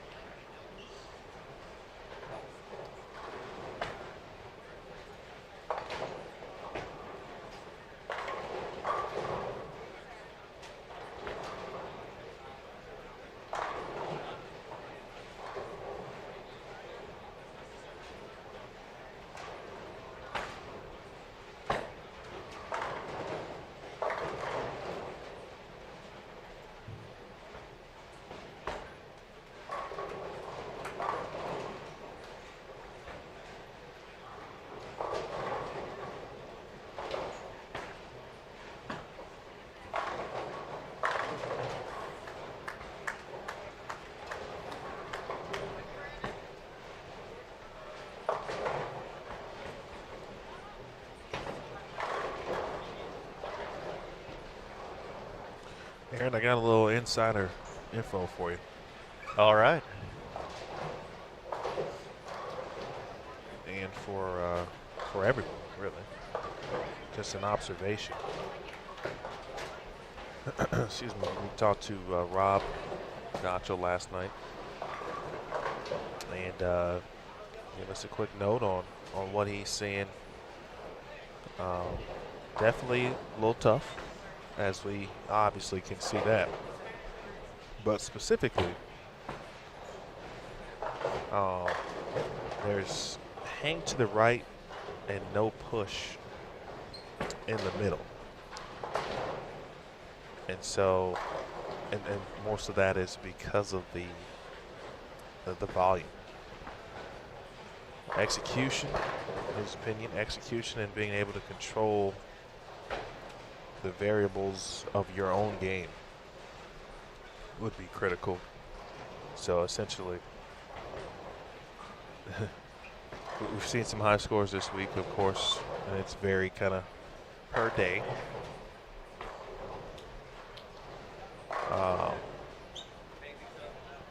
But don't look for high scores. So if you're a player, don't look for high scores. Look for the opportunity to get to the pocket, leave spares you can make, and if the strikes come, then they come. A very fair and just point from Mr. Gotchel. Appreciate that insight.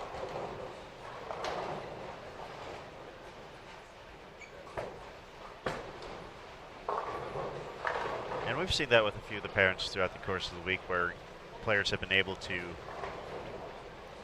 essentially find that wiggle room we all look for as bowlers, where you don't necessarily have to split boards to hit the 1-3. You can find a little bit away, find a little push, shim, hold, whatever the kids call it today.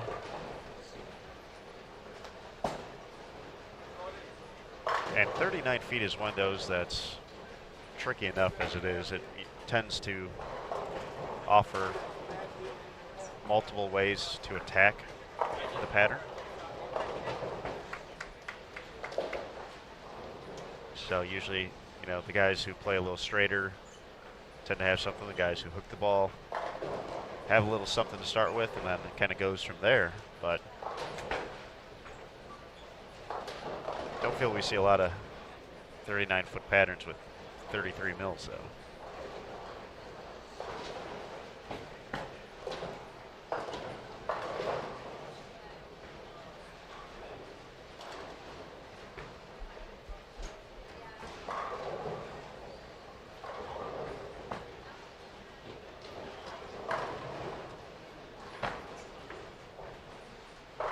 Pin there for Brian Mano.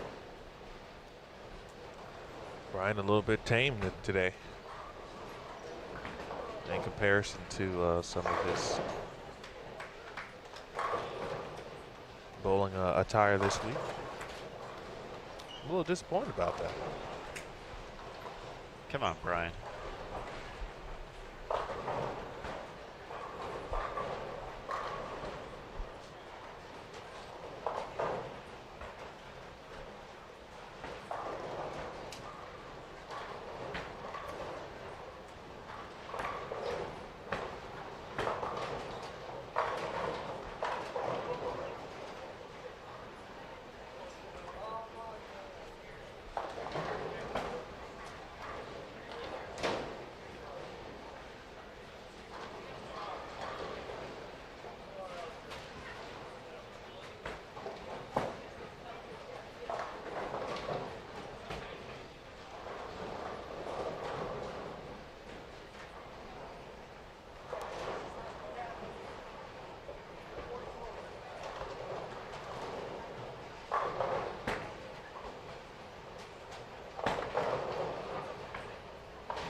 Kevin throwing pins around like it's just a normal Monday.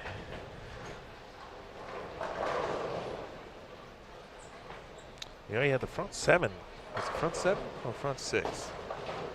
At least the front 6 last night. I think he did get up to 7 here on Bowl TV.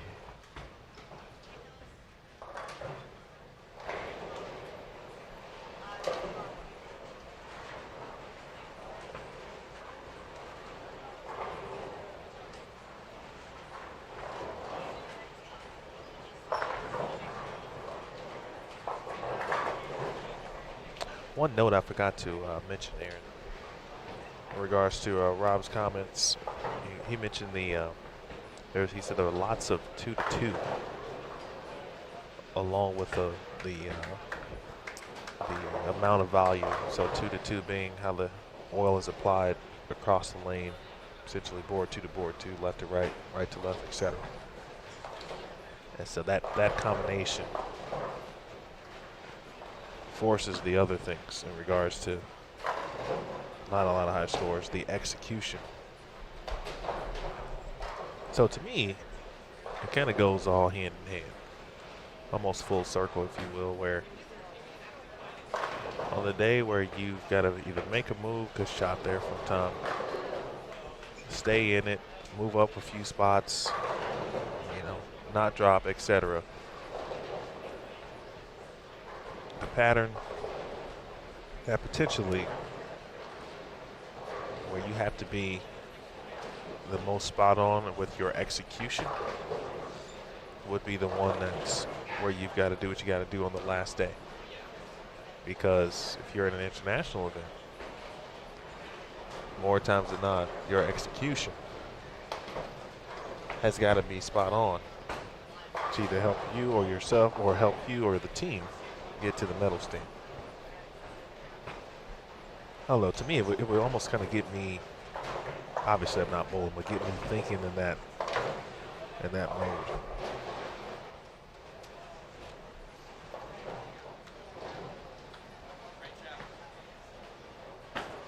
It's almost like, hey, you gotta trust what you see sometimes as well.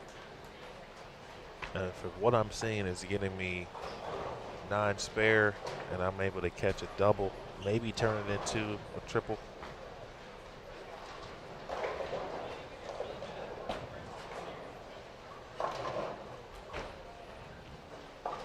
That might be suffice.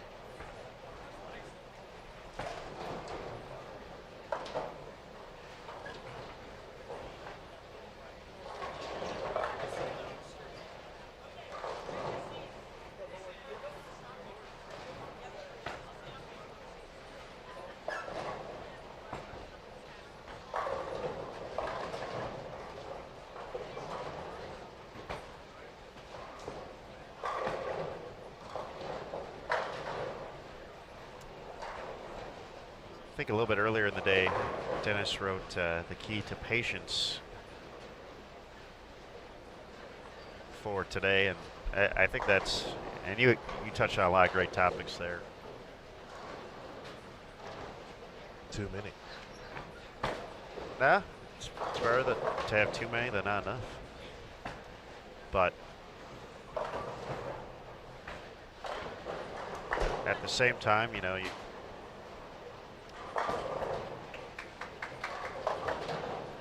when an opportunity presents itself today more than most,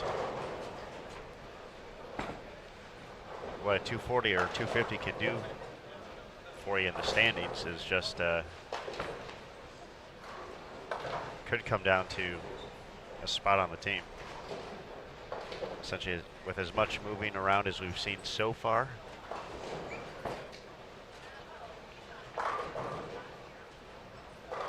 so I feel Janowitz is going to be tough to beat today.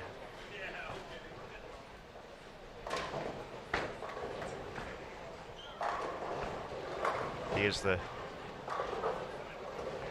veteran player of that group.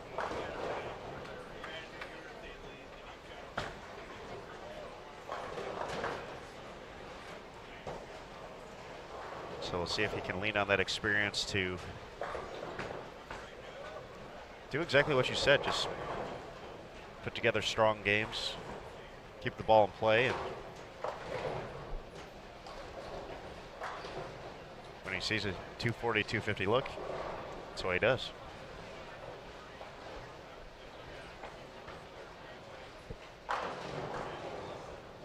We talked last night too. I mentioned that we were talking about the, today could be, at the end of it, could be a very exhausting day because of what the players will go through. And it certainly seems like it could be that way. The pattern demanding.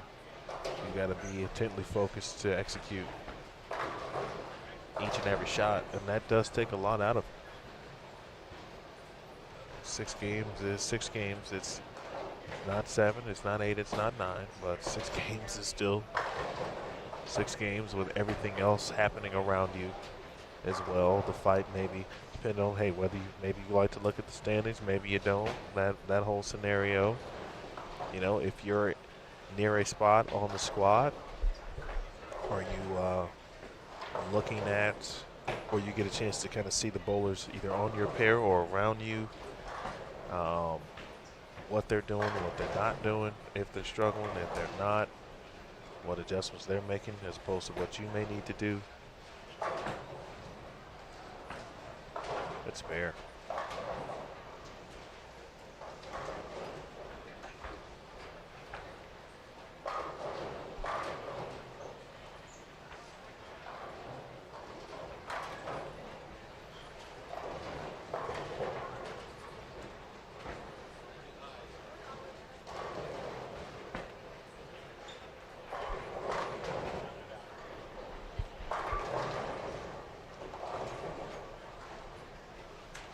On another note, very random.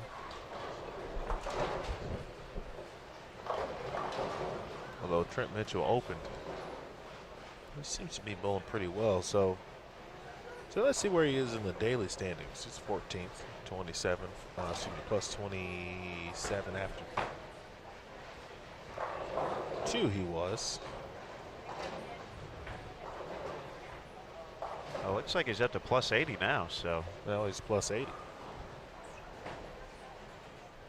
And then I said, man, he looks familiar. Obviously, I've seen him all week, right? He's been on a featured pair a couple times. I said, no, that's not where I saw him. And then I looked at his hometown. And it says Chicago.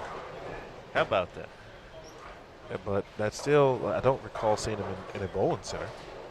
But about 2 minutes ago, I realized where I saw him. He was on my flight. Yeah. To Vegas. Okay. Considering you, Chicago. I was gonna say, considering you came from Chicago, that makes sense.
Well, Mr. Williams, if you got anything, it's a panache for timing.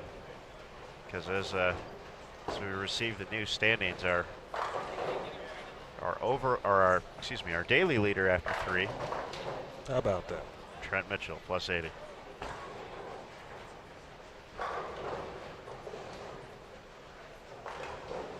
We'll get you the full recap in just a moment here. We'll get them loaded up first online.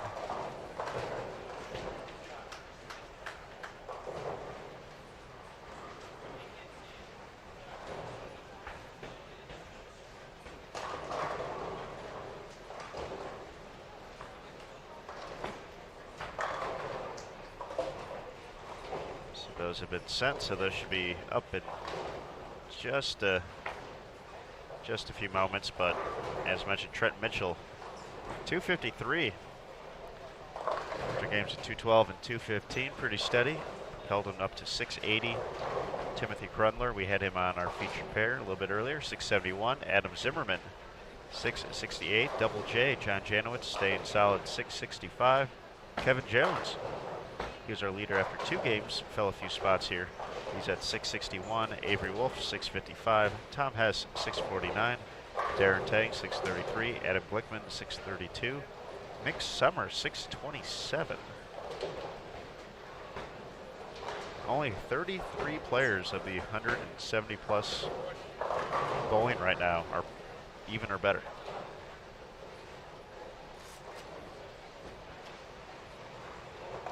So when we look at the overall standings, Double J still going to be leading the way. Only dropped 1 spot there, so still in great position. Half the block in the books. Solomon Salama moved up a few spots. He's now at 71 points. Nick Pate at 94 total points. Wesley Lowe, 98. Matthew Russo, 149. So right now the top 4 are doing what they need to do. If Russo bounces back with a big game, though, he could be slowly sneaking back into the mix. Darren Tang, who's having a solid day, now in 6th. He's 8th for the block, giving him a total of 151 points. Sean Wilcox, 154. Nick Crummell, 157. Tommy McNeil, 162. And Calvin Au, 169. Your top 10 at the moment. U.S. Amateur has not changed. Janowitz, Salama, and Wesley Lowe. Russo still the first player out of that as well. On the youth side, we still have Solomon Salama, Sean Wilcox,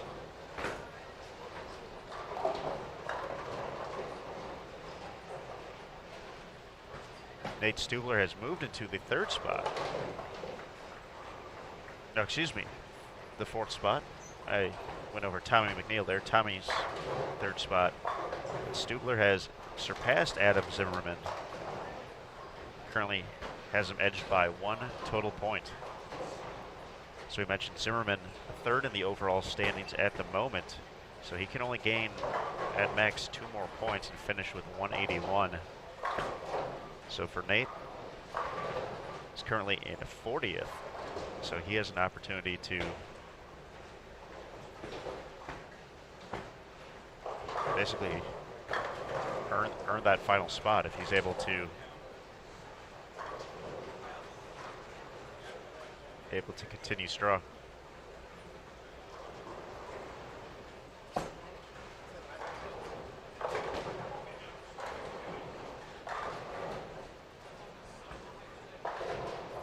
Boy, Sorrell can't believe that.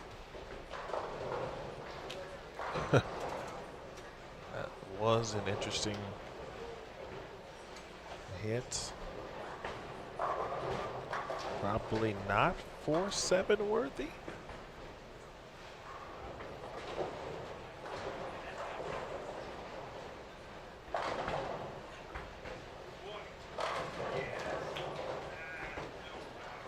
I wonder if any people actually call Kevin KJ.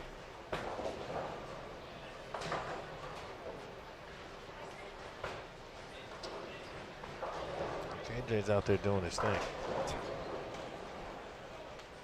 If they don't, you're going to start it?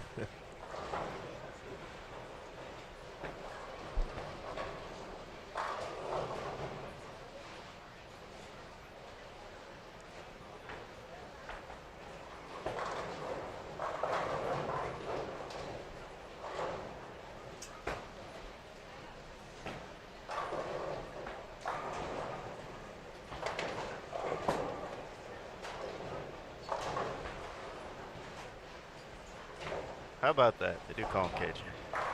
My man.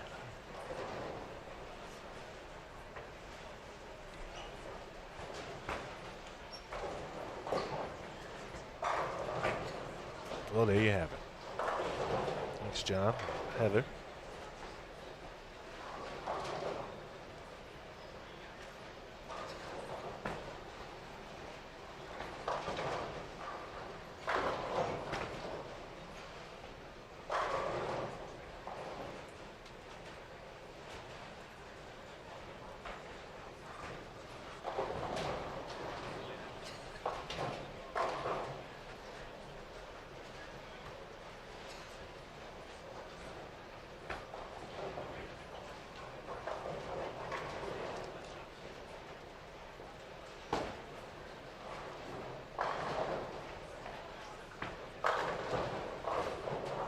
Shot from Jordan Bryant. He's collegiately at Lawrence Tech.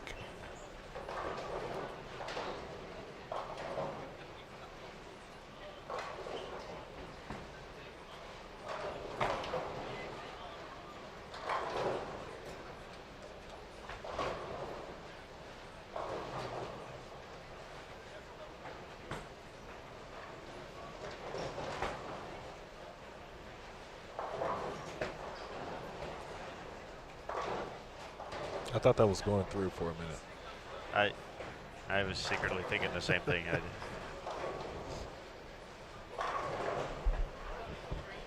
was saying, wow, Daniel.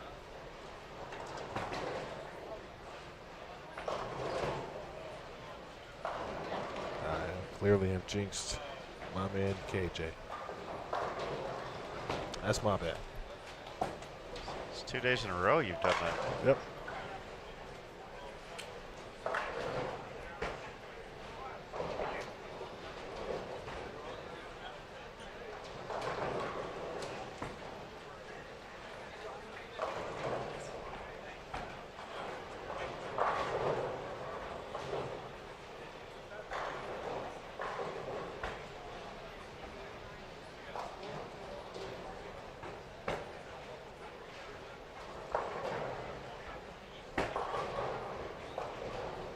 Question the chat asking if the women are bowling next, and why, yes they are. They'll be at 6 p.m. Eastern, 3 local time here in Las Vegas at Gold Coast.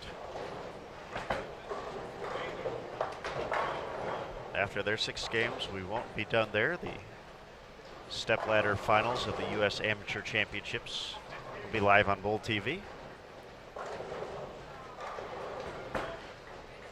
And following that, the introduction of Team USA and Junior Team USA 2019. Great shot there, Tommy Hess.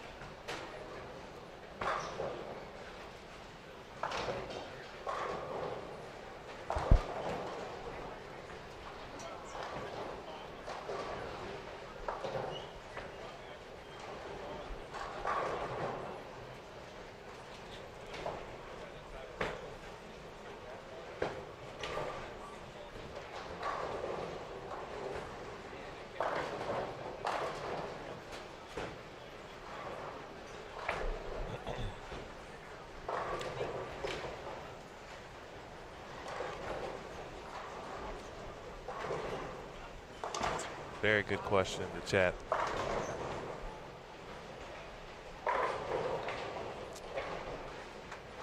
The answer would be no, I didn't think that same thought.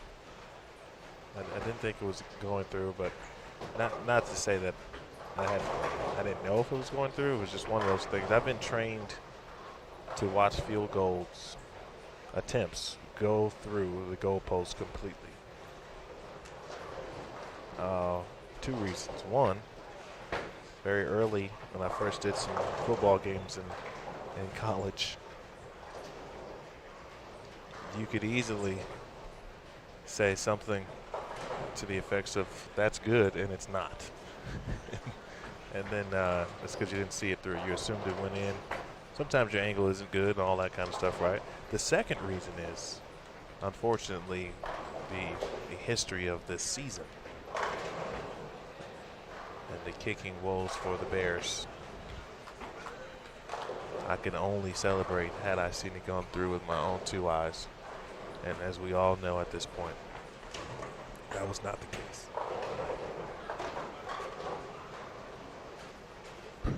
That's a good question.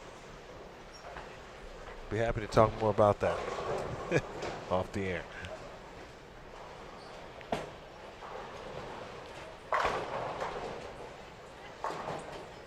It's messed up, Kyle. That is kicking his brother while he's down right there.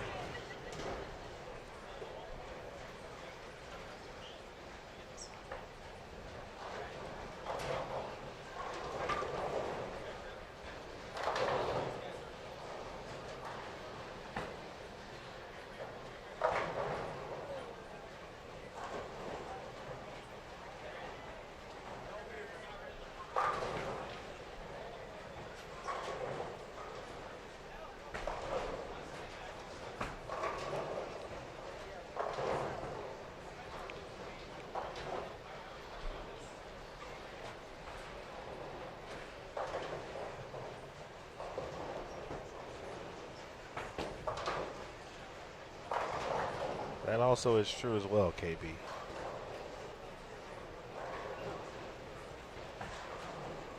When to get in.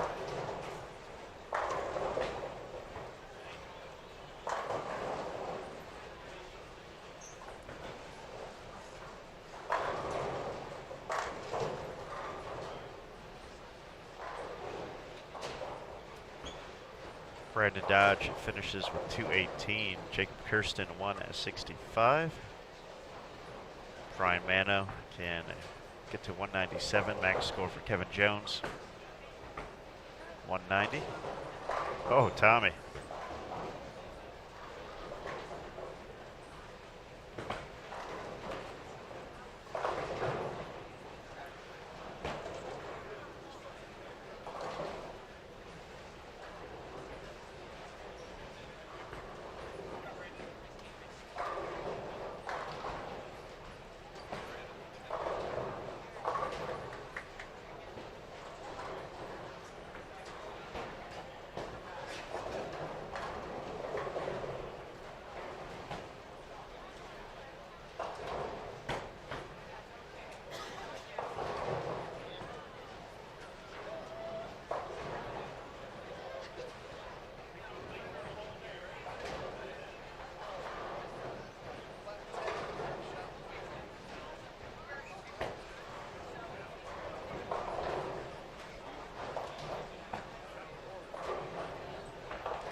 Jessica checking in.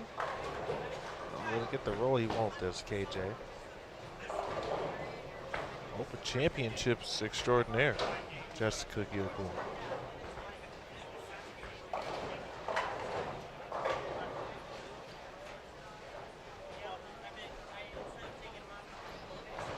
Game 4 coming to a close. Tom S has had a pretty solid day so far.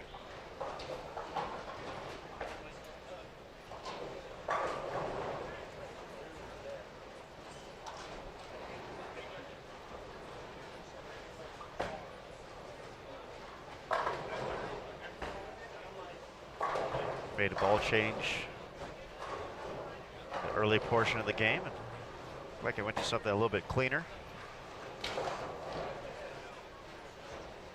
It's now rattled off 3 in a row.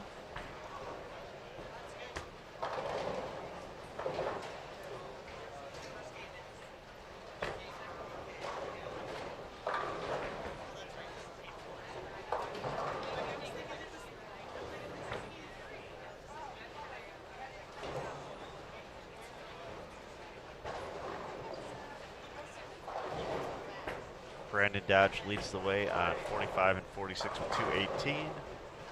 Kevin Jones 179, Brian Mano 172, Jacob Kirsten 165.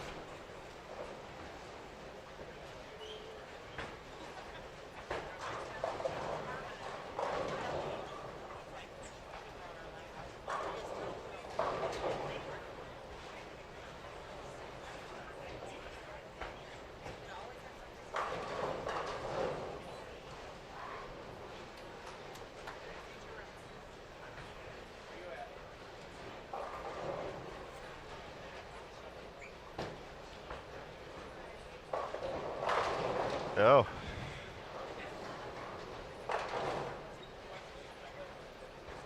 Hashtag team no 8-pin.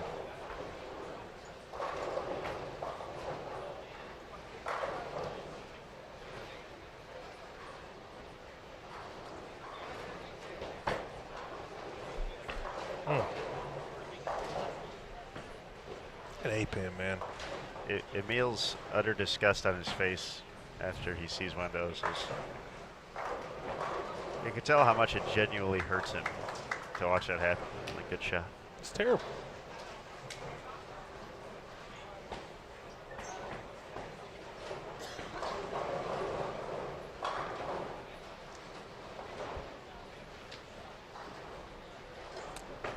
We'll see Tom Hess here in a second, but that ball change you mentioned, I think he had that ball change or made something similar last night. Featured pairs as well. Looked pretty good then, and it's still looking good.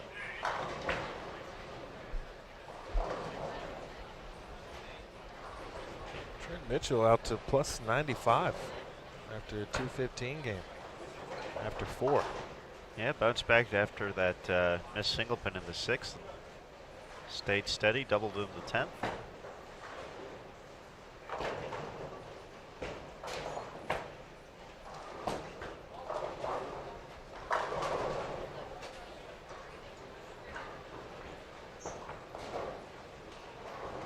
See if Alex can make it 4 in a row to set up his foundation frame.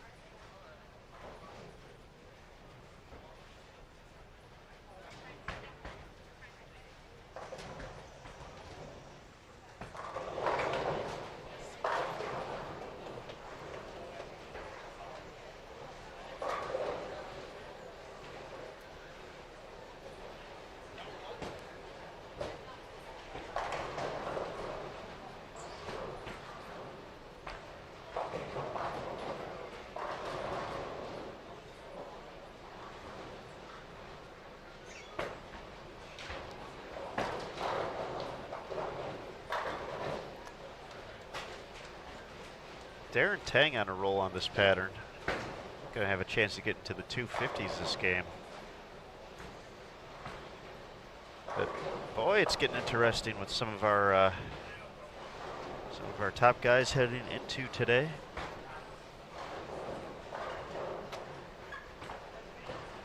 Some struggles in game 4.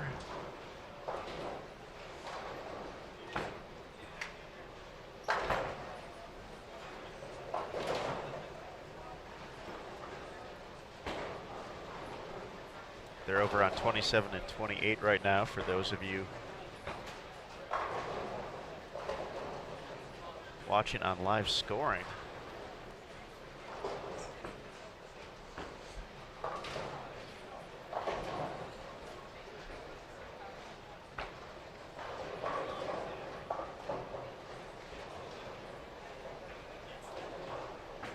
That's got to be an interesting cross. Not 27 and 28. Because how often have three lefties been consistently hitting a pair this week? But Russo, Solomon, and Wesley.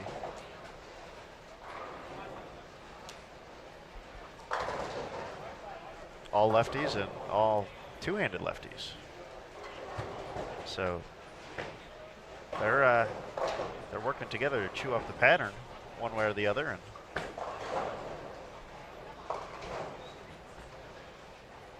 but they all do it a little bit differently. So Wesley's the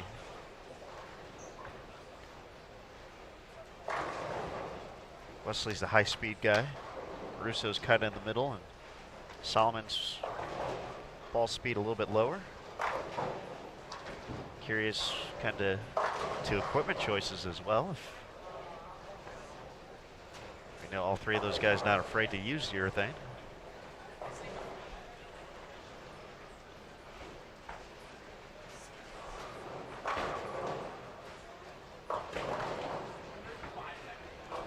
But we will see them in 2 games. We'll find out right then and there. Nice cover, Tom.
Short Bryant finishes with 200 on the nose. Tom has 213. Alex Aguirre can get to 206 with the conversion.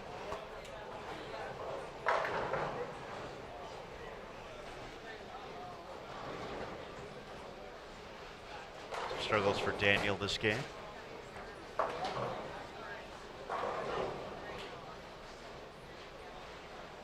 We hear he will be attending Calumet College in the second half of the collegiate season.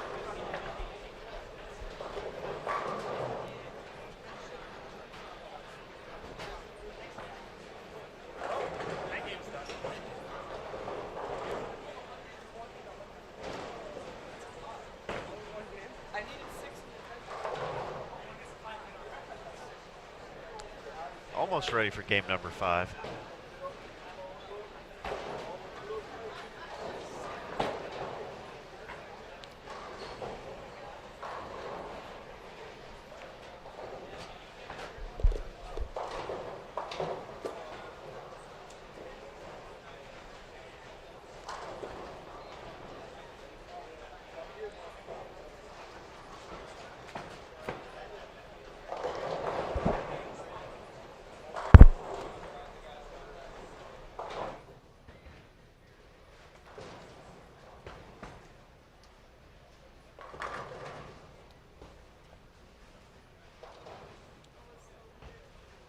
Sorrell will help.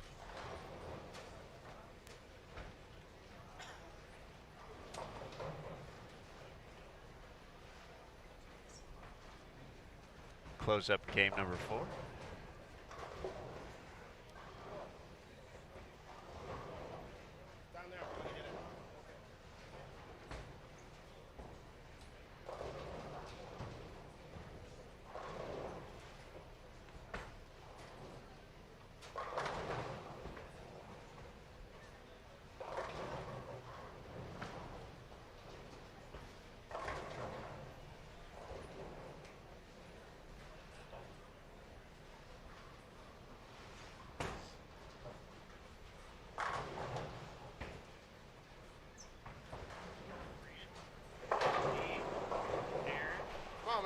TV. There's only one star in this town. You're looking at it.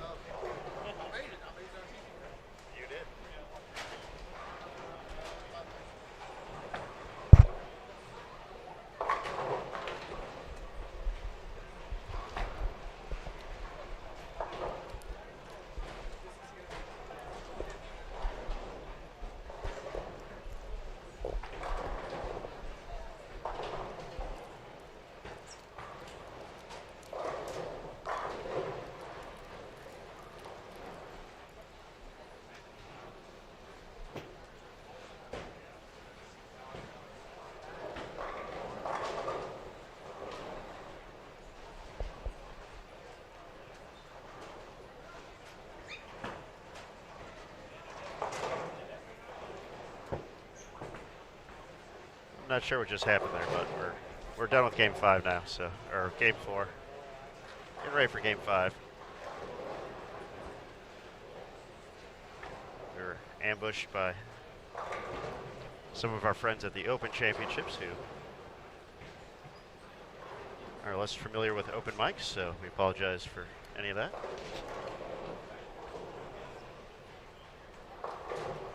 So looking ahead over at our top 5 heading into today, Matt Russo, 168. Nick Pate threw a late 3-bagger to get to 213. Wesley Lowe was pretty solid in game 4, 224. Some struggles here for John Janowitz. He's got a split in the 10th. He's unable to convert. If he gets the 2, he'll be at 177. Solomon can get 2 more in the 10th to get to 198. Janowitz unable to convert. He's at 176. I mentioned Darren Tang performing well today. 235 in game 4. He's now up to plus 68.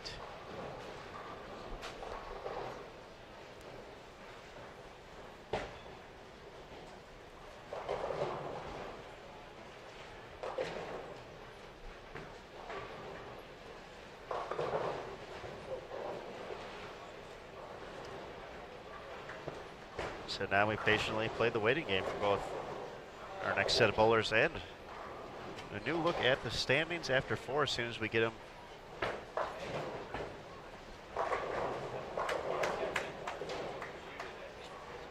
We will let you know here on Bowl TV. So as we patiently wait for our next group of bowlers, just a reminder, the women's 5th round of qualifying will be today at 6 p.m. Eastern, 3 local time here at Gold Coast. U.S. Amateur Stepladder Finals scheduled to begin around 10:30 p.m. Eastern, 7:30 local, and will be immediately followed by the introduction of Team USA and Junior Team USA 2019. We appreciate everyone joining us throughout the course of the week. We certainly hope to see you tonight for the Stepladder Finals and the introductions.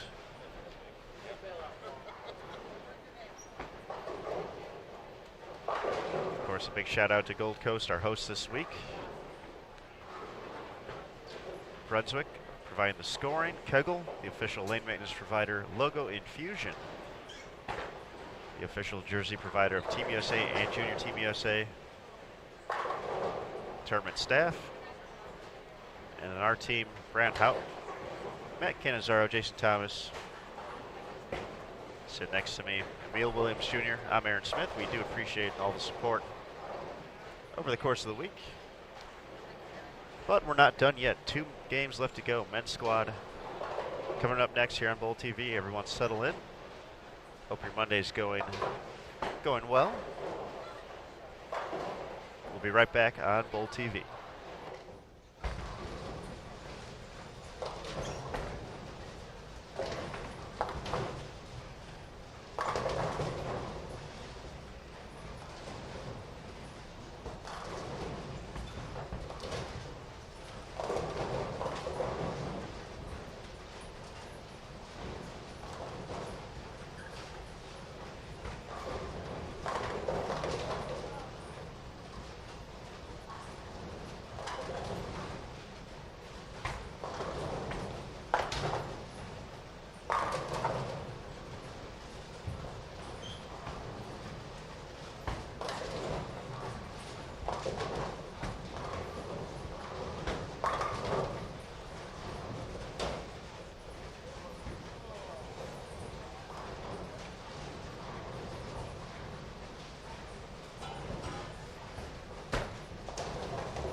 Game 5 officially underway.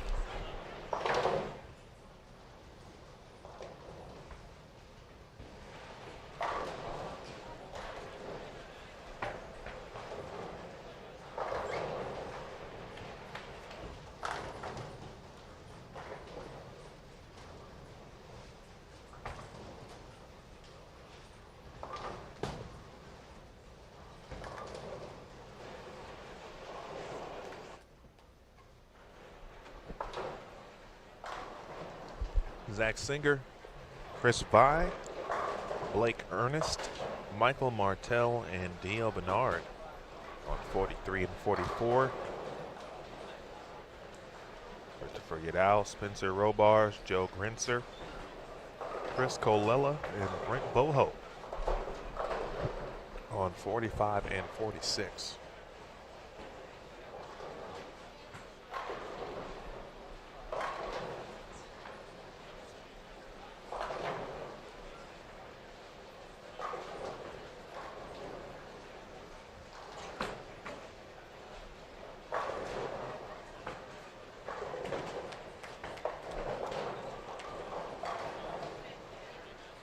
Appreciate those joining us here on Bowl TV. This is the final round of competition for the men. One more game to go.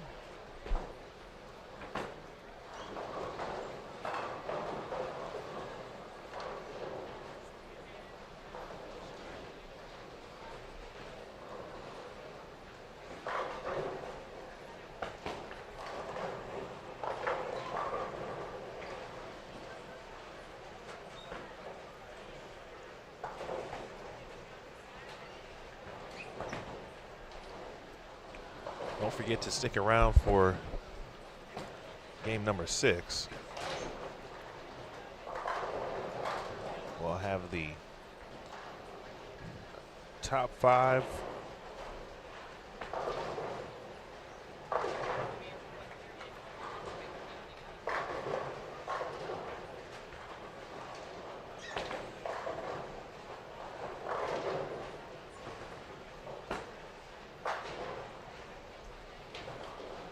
Actually, the top 10, with the top 5 overall on one pair of lanes. They've crossed together all day, and then we'll have essentially 6 through 10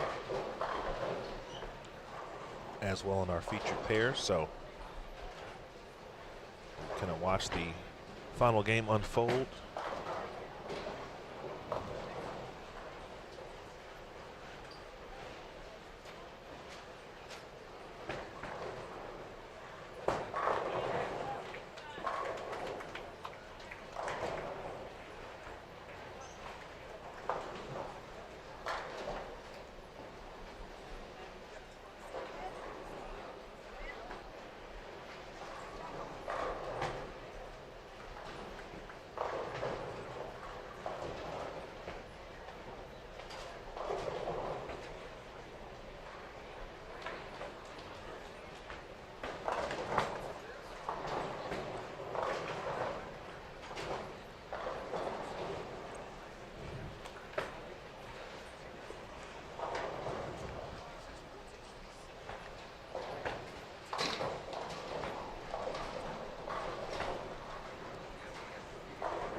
Mr. Williams, we have an update. How about that? This 39-foot pattern continues to provide a tricky challenge for our competitors out here. Trent Mitchell continues to lead the way in the overall standings for the day. 895, Timothy Grundler. 889, Avery Wolf. 873, Darren Tang moves into the top 5 for the day with 868. Tom Hess, 862. Cortez Schenk, 844. Double J, John Janowitz, 841. Kevin Jones, forever now known as KJ, 840. Adam Glickman 832, and Wesley Lowe 830. He had 224 last game. So right now, 28 players plus, with more than 170 through 4 games. For the overall, it's becoming more defined with those top 4 spots.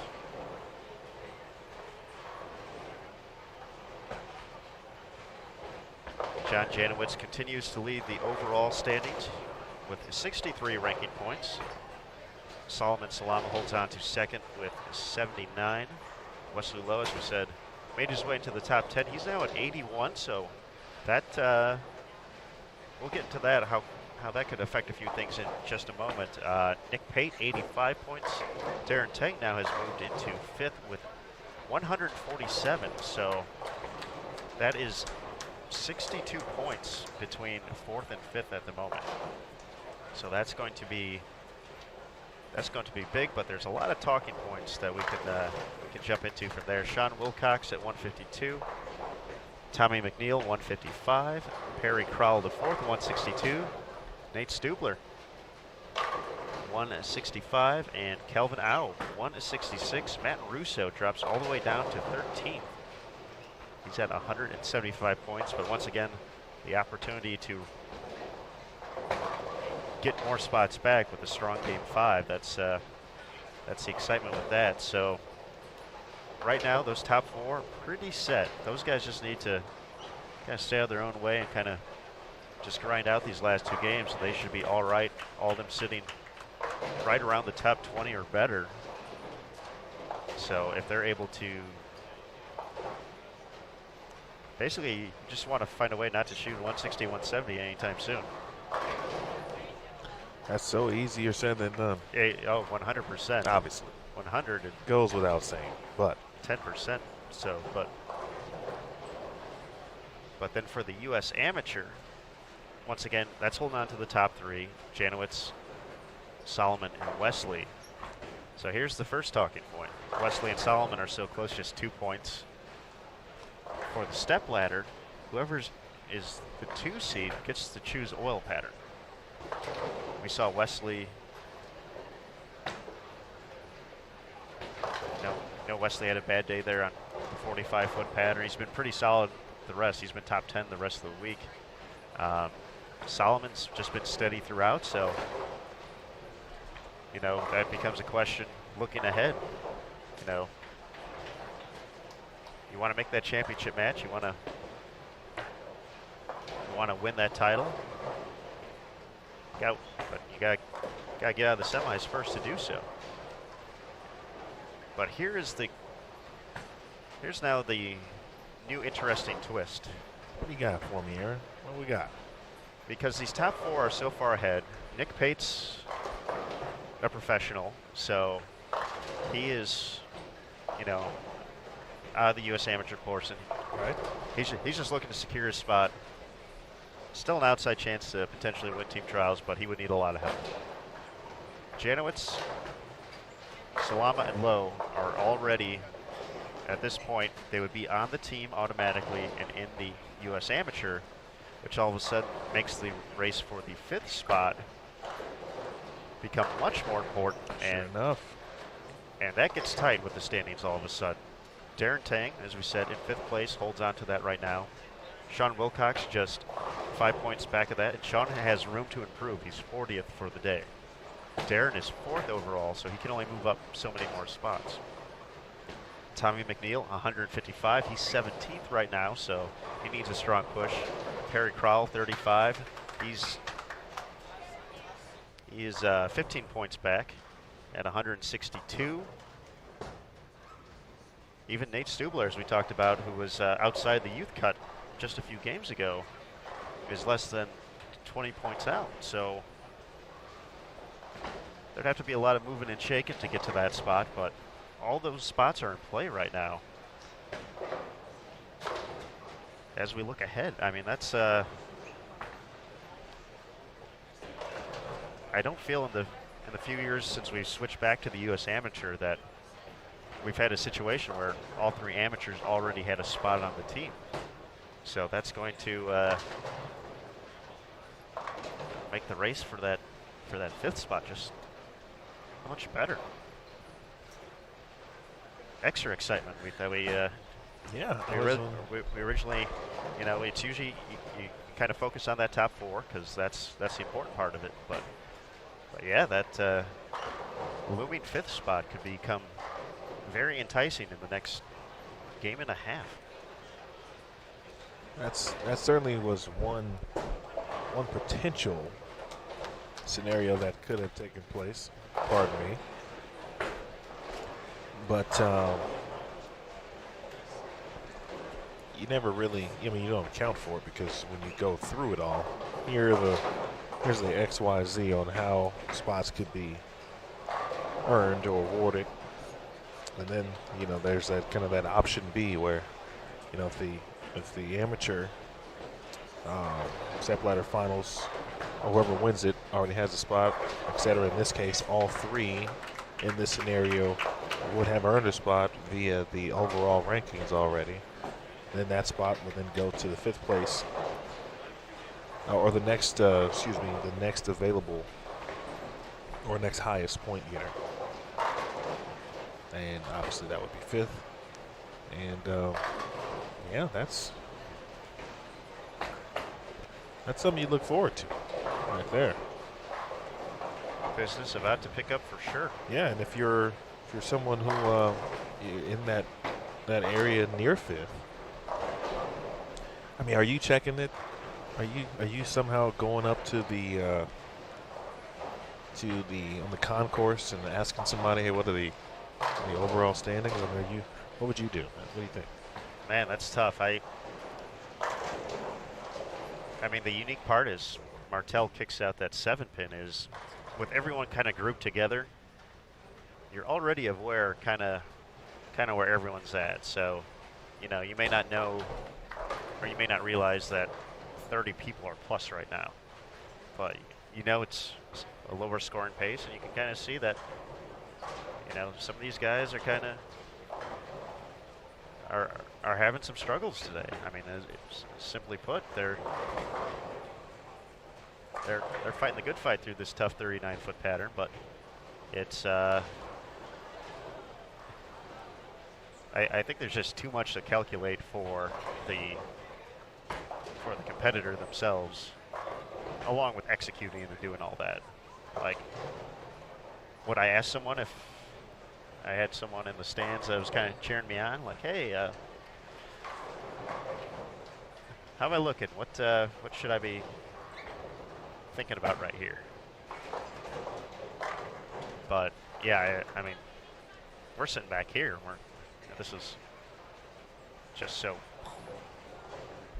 I did the thing where your like head explodes with my hand when I made that noise, just in case anyone was wondering what that noise was. But the scenarios are definitely picking up, and that's going to be exciting. On the youth side, the top four at the moment: Solomon Salama, Sean Wilcox, Tommy McNeil, and Nate Stubler. After Nate was off to a nice start over there on 39 and 40. Next youth player in the standings is now Tom Hankey. He's at 208. Nate's at 165, so that's a pretty sizable jump. Tom can only move up, and he can get to 160 by the end of the day if he led, but he's got a ways to go. So the top four on the youth side taking a little bit more shape.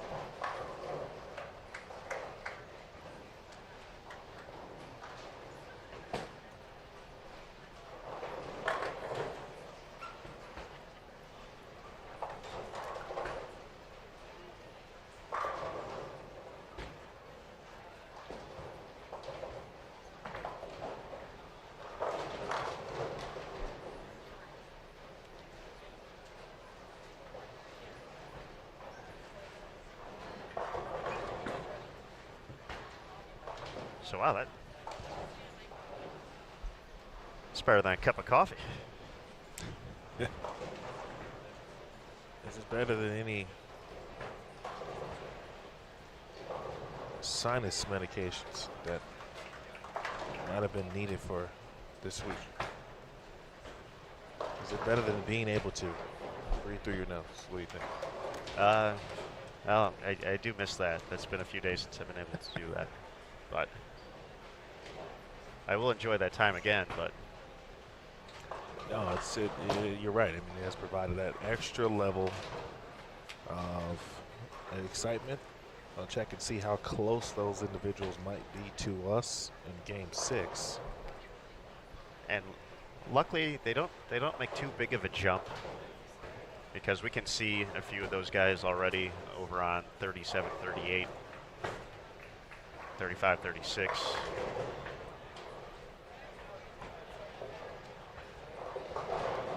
So this is another case where having live scoring readily available.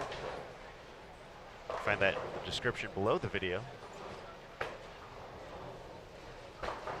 Becomes very helpful. Silverback, I agree with you overall on that. And that's how I would approach it. But everyone's different. And I've talked to certain people, or several people, I should say, and some certainly would do what you wrote. Just kind of worry about what they can control. And there's some who definitely want to know exactly what the scenario is.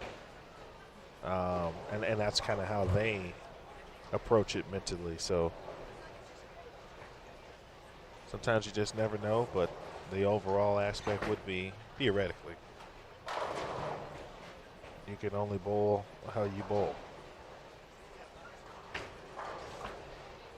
Robarge, he got that one a touch left early. You see himself just saying, hey, calm down, relax, let's take it down a notch.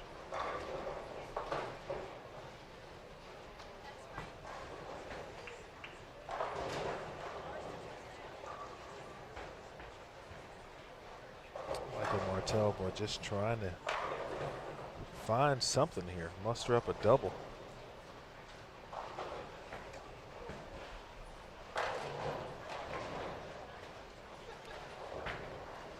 Taking a look at live scoring for the players coming to our featured pairs for the 6th and final game.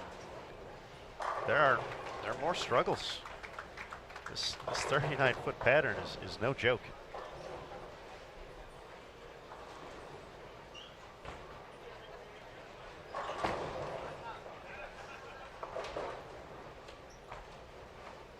Darren Tang, though, he's doing all he can to hold on to that 5th spot right now. Was plus 68 coming into this game. He is over there on, I guess it's 39 and 40. And probably hear him on the over the audio. Made it 4 in a row to set up the 10th.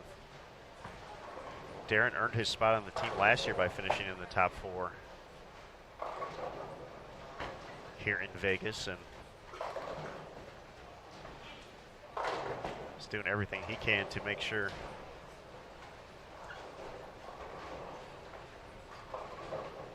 he's got that 5th spot.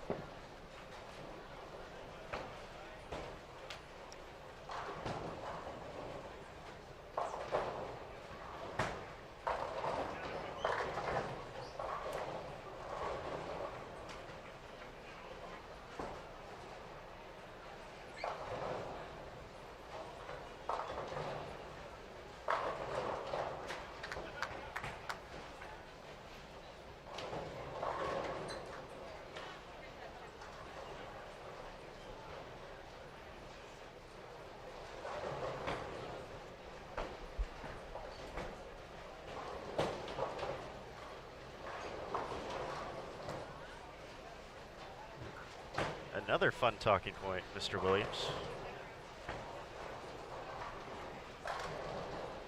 And I'm curious if this has been the cross all day, too.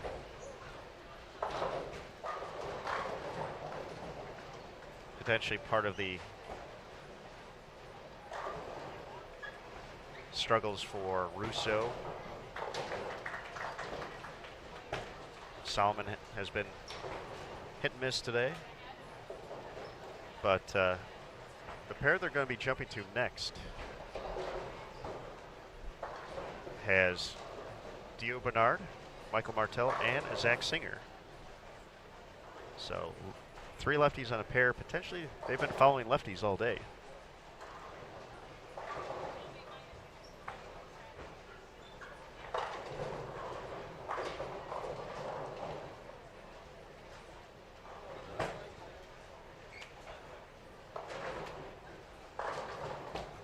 So regardless, even if they haven't been following them all day, gonna be following them next game.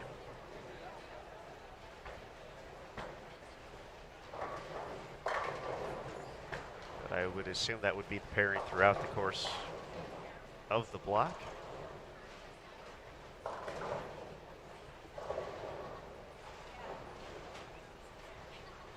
Martell on Junior Team USA in 2018. Top collegiate player at Robert Morris, Illinois.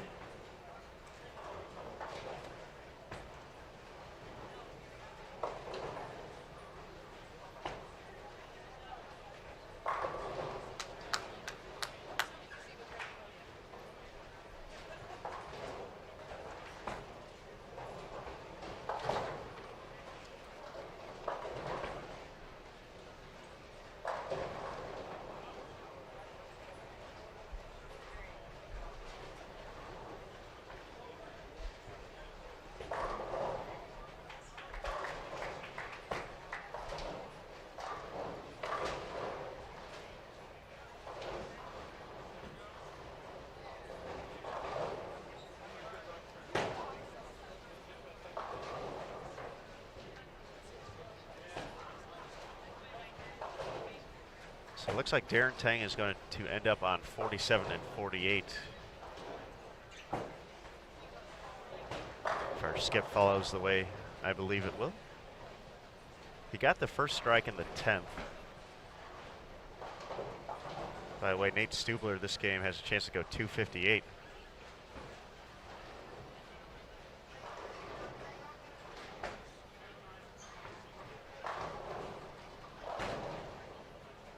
I think that was a 10 pin. 10 pin for Tang, second shot. He's gonna be in the 240s though, 246 with the conversion. That'll be 114 over. We haven't had anyone get to 100 over yet. Through 4.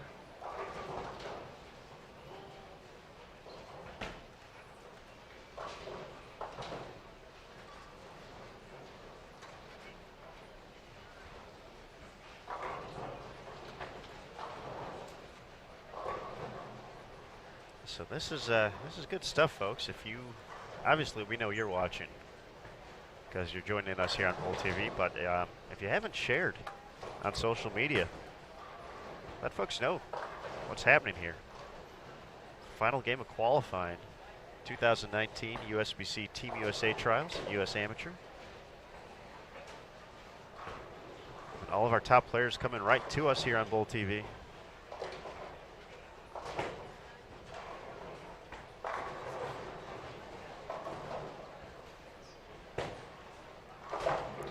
Darren Tang did finish with 246. It's a nice shot there from Dio Bernard. We got to meet Dio for the first time this summer at Junior Gold, rolled a 300, and ended up being the top qualifier in the U15 division to earn a spot on the development team of Junior Team USA in 2019.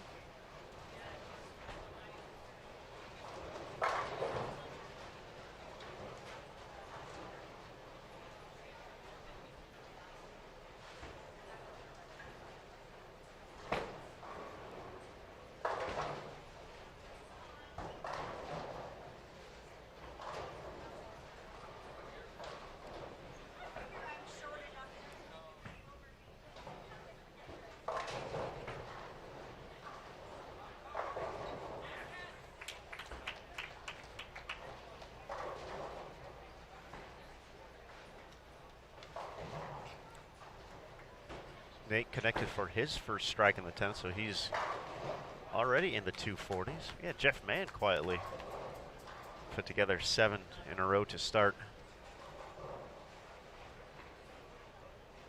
his 5th game, 1 pair to our left. That unfortunately ended though.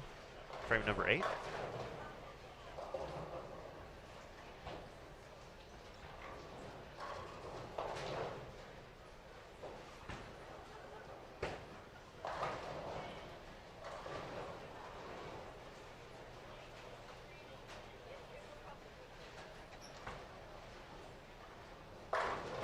Oh.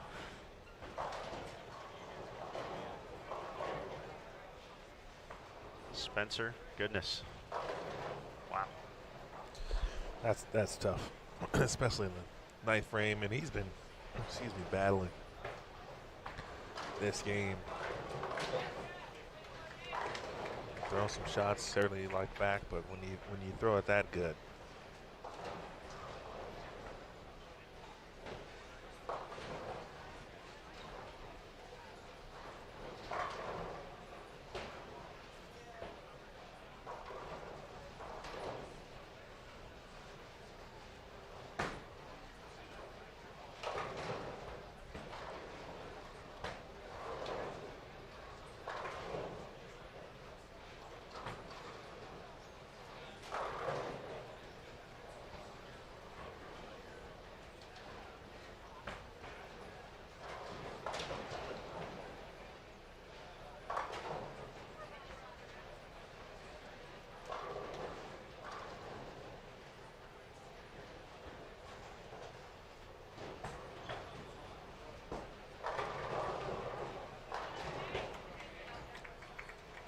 Nate finishes at 257 to jump to plus 59 for the day, so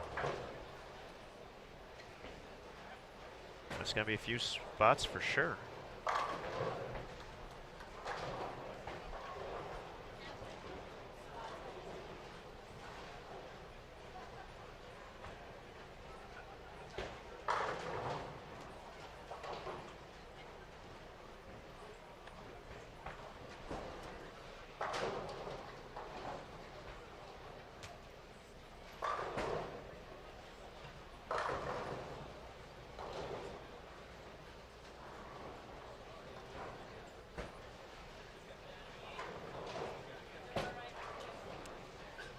Nate was down 18 points to Darren for 5th spot.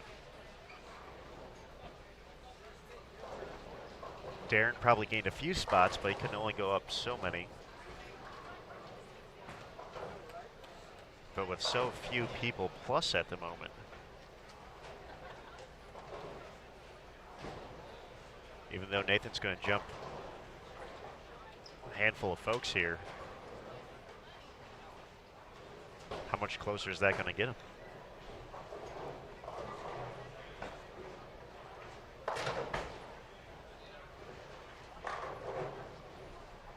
Well, he's going to need some help, obviously. Darren's looking pretty strong. But we know, obviously, things are different pair to pair, so. Darren certainly has had a day so far, and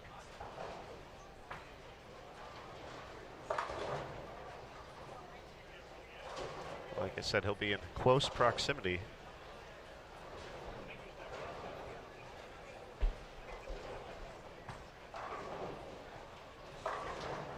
They're actually going to get a head start too.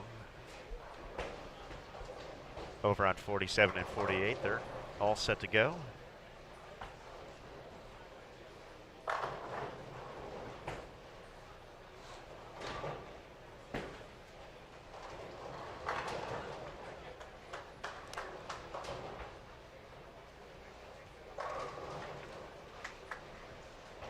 And Emil, just when we start to talk about the top 4 really taking shape, and they're still probably going to be in pretty good shape. Solomon and Double J not having fun on 35 and 36 right now. Janowicz has just 1 strike and 2 opens. Through 8 frames, he can max out at 188 if he strike out in the 9th and the 10th.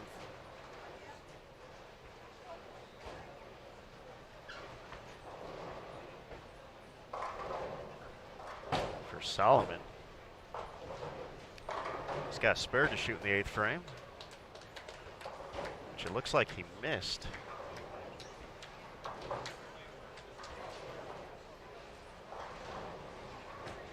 He wasn't able to convert. That drops his max score down to 169 with all 4 in the 10th. And I think with it being a tougher pattern, it's not going to be too bad, but it's gonna shake things up.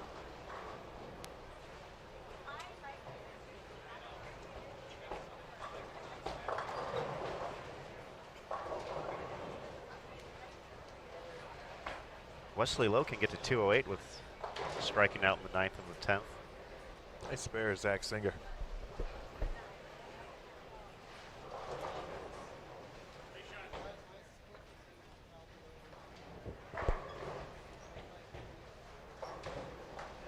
What do we say about Zach Singer, Mr. Williams? Buffalo Grove's finest. There we go. I was waiting for it.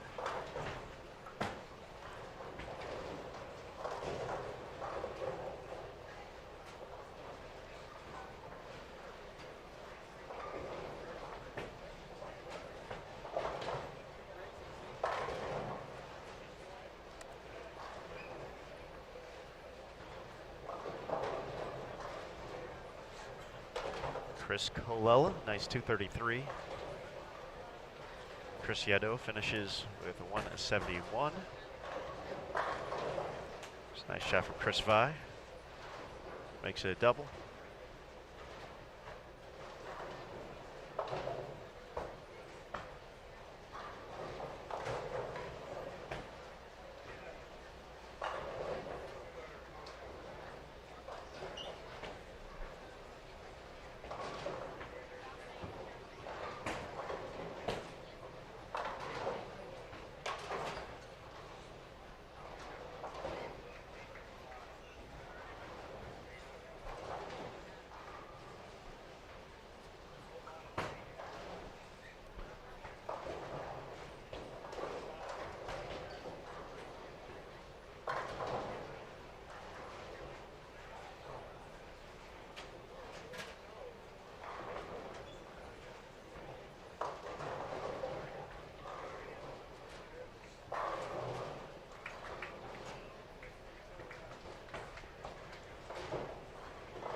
Darren Tang kicks off game number 6 with a spare.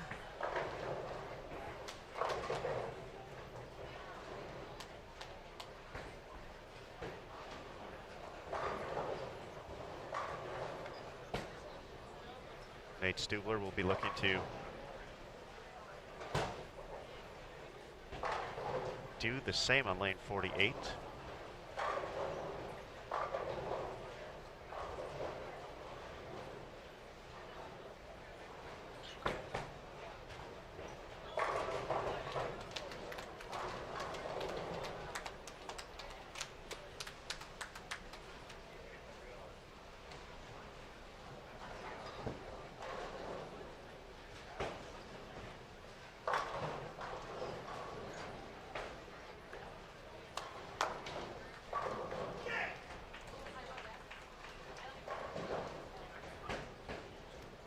There's Perry Crowell to our left.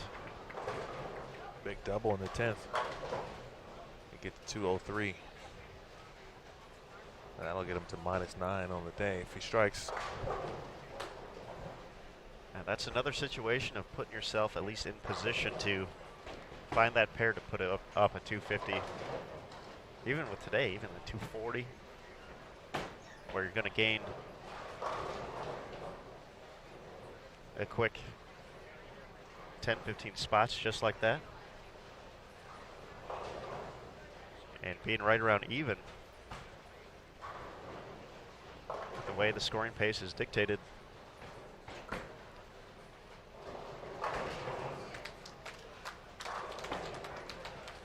That could be enough. Adam Zimmerman get to 233, one pair to our left.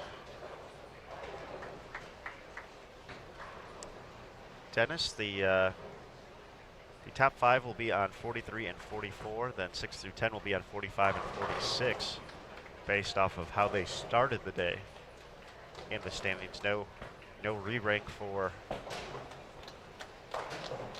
the current, I'm afraid. Although that would be cool, but we want to keep the competition going here. We got a long day here on Bull TV.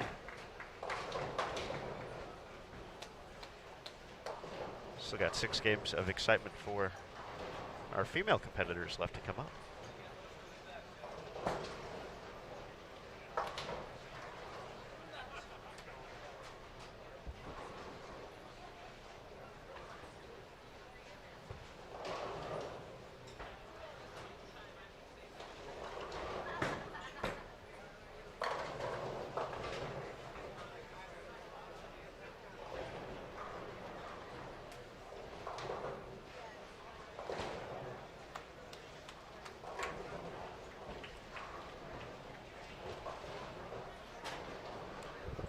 Darren Tang starting behind the ball return over on 48. And he just missed the head to the left. Wow.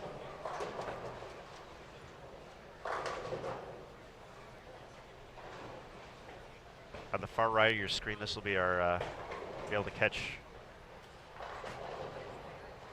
Nate, his second frame.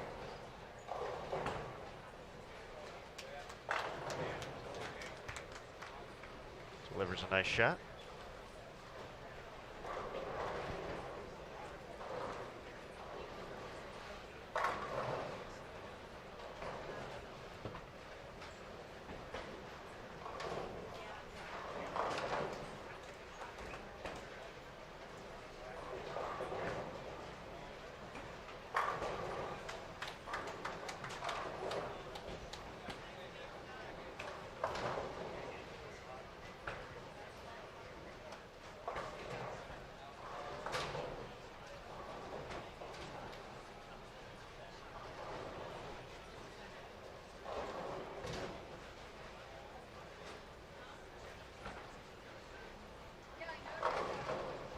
Matt Russo is going to be, or max out 187 this game.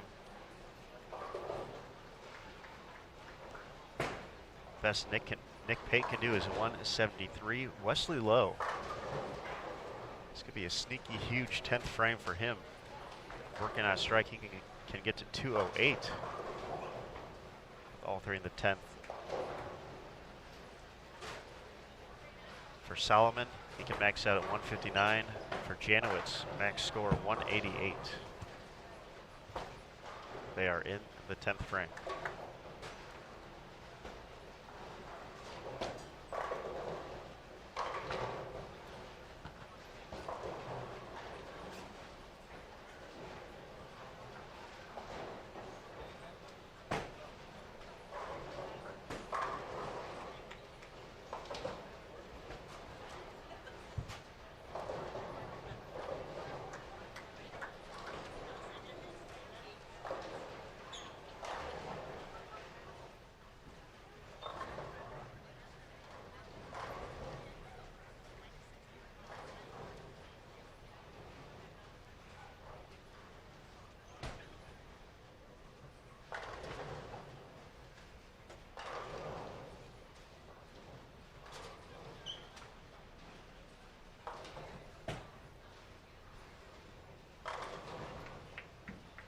Nice shot there from Dia. One more can get him to 206. Be the only 200 on 43 and 44 here in game number 5.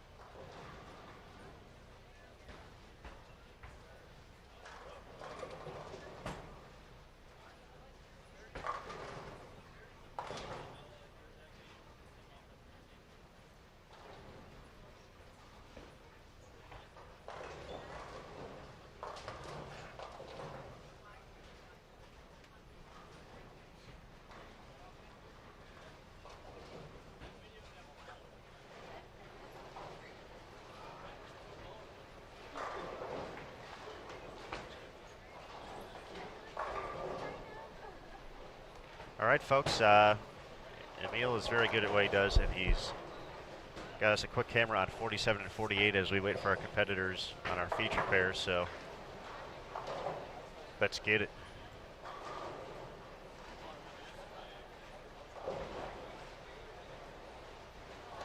It's a little rough.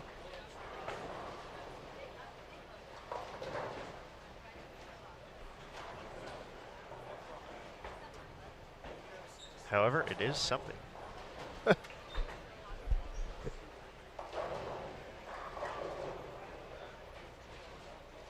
Wesley Lowe is able to get the first strike in the 10th, then a 9 count. He finishes with 197. Solomon's gonna drop some spots here. That's probably gonna put Wesley into second place overall. He maxes out at 147.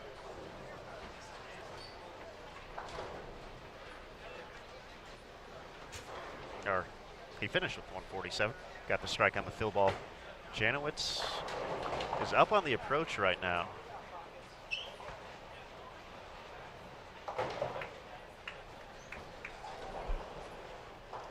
Working on a strike. This would be a huge first shot of the 10th. That sounded pretty good. It looks pretty good on the scoreboard. It gets him into the 170s now.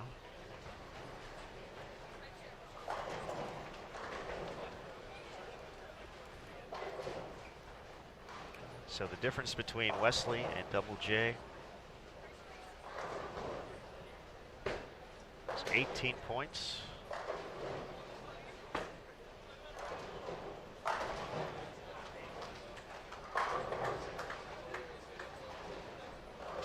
Janowitz was in 7th overall heading into this game. It's more than likely going to drop a spot or two, but probably nothing overly crazy. Wesley was 10th.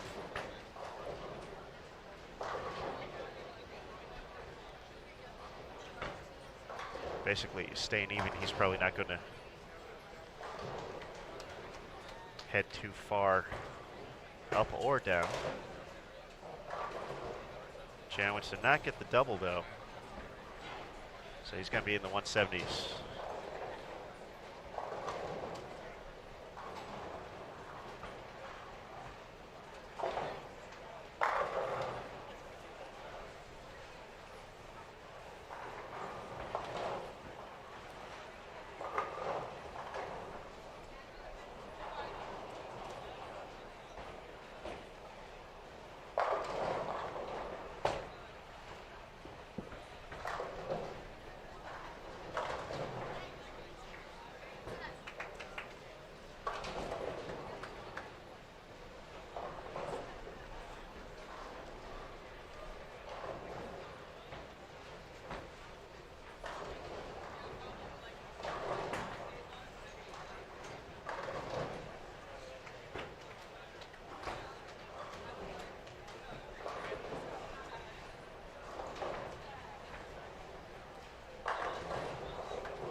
It's a good view here.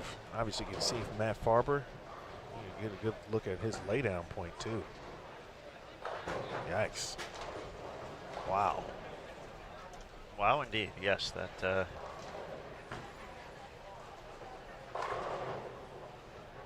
that was not what he was hoping for there.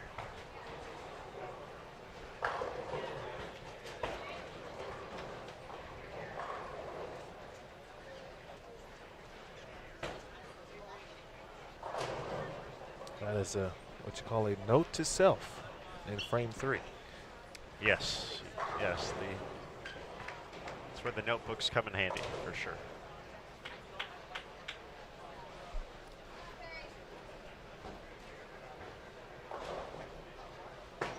So it looks like out of our 10 players here, there's only going to be 2 players plus. We'll all started in our top 10 in the standings today.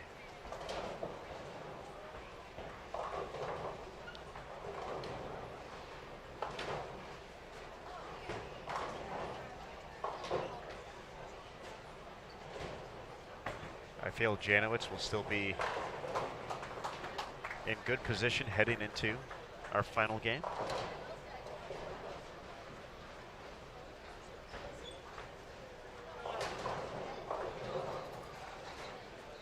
As mentioned, he's still going to be plus, so he's not dropping too far.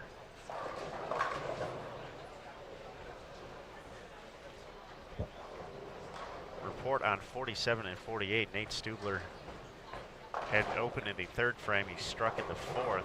Darren Tang, or a pair of 7 spares to start. Double in the third and the fourth. Here's Sean Wilcox in at 6th arrow.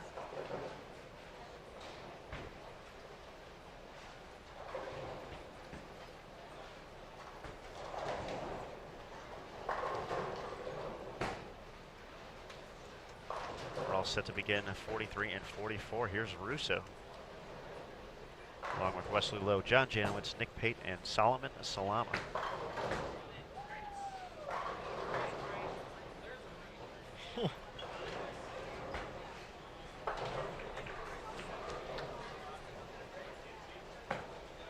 A Russo reaction to me means probably hadn't seen a lot of tripped anything today.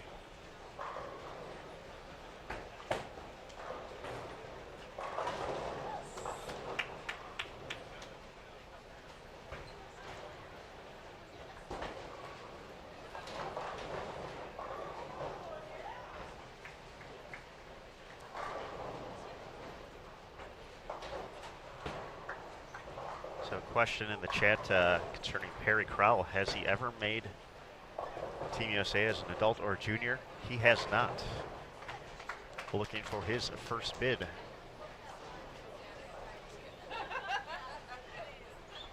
And wearing the red, white, blue, a collegiate standout at Midland University.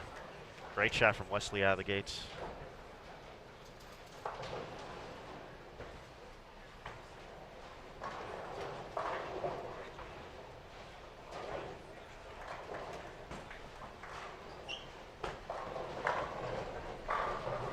So it looks like our 1 through 5, 43 and 44 contingent might have been one of the last pairs done. So hopefully we get a score update here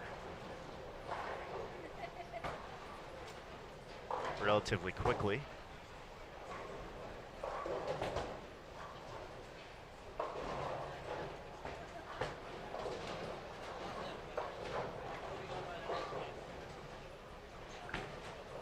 First look today at John Janowitz. Well behind the ball return. Oh, in front of him. I keep saying that. It doesn't matter where he stood, he peered it. That's all that matters right here.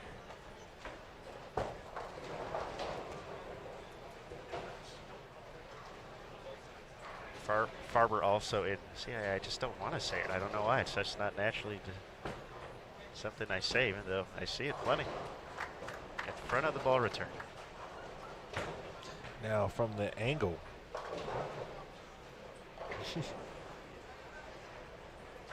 Like, depending on how you look at the angle, I could see how you might say, you know. But we know what you mean. I appreciate that.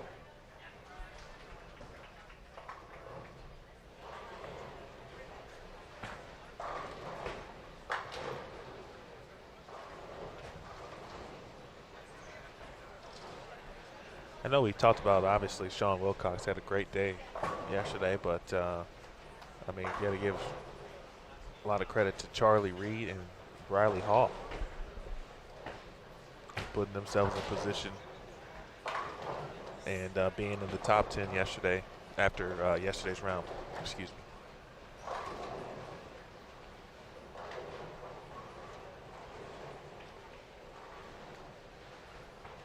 It's a great point. If if you end up on the feature pairs during Game 6 or nearby, we have some of our fellow contenders, Tommy McNeil, and obviously we talked about Darren Tang and Nate Stubler to our right. But yeah, this is the stage. This is where you want to be.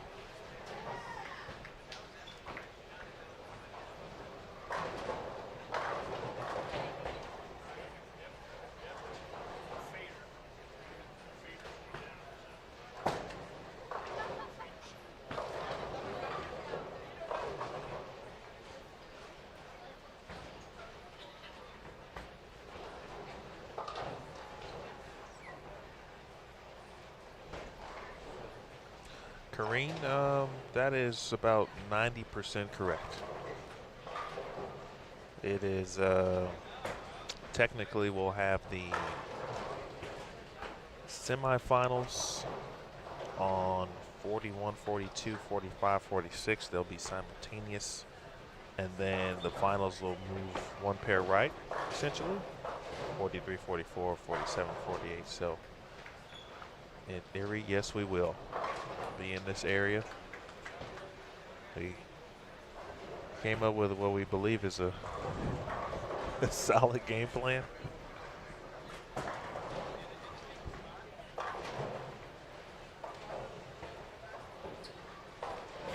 Farber, as we talked about from the first frame, made a bigger adjustment. Got the ball a little bit further out onto the lane, but did not have the opportunity for it to come back. Misses the head pin right.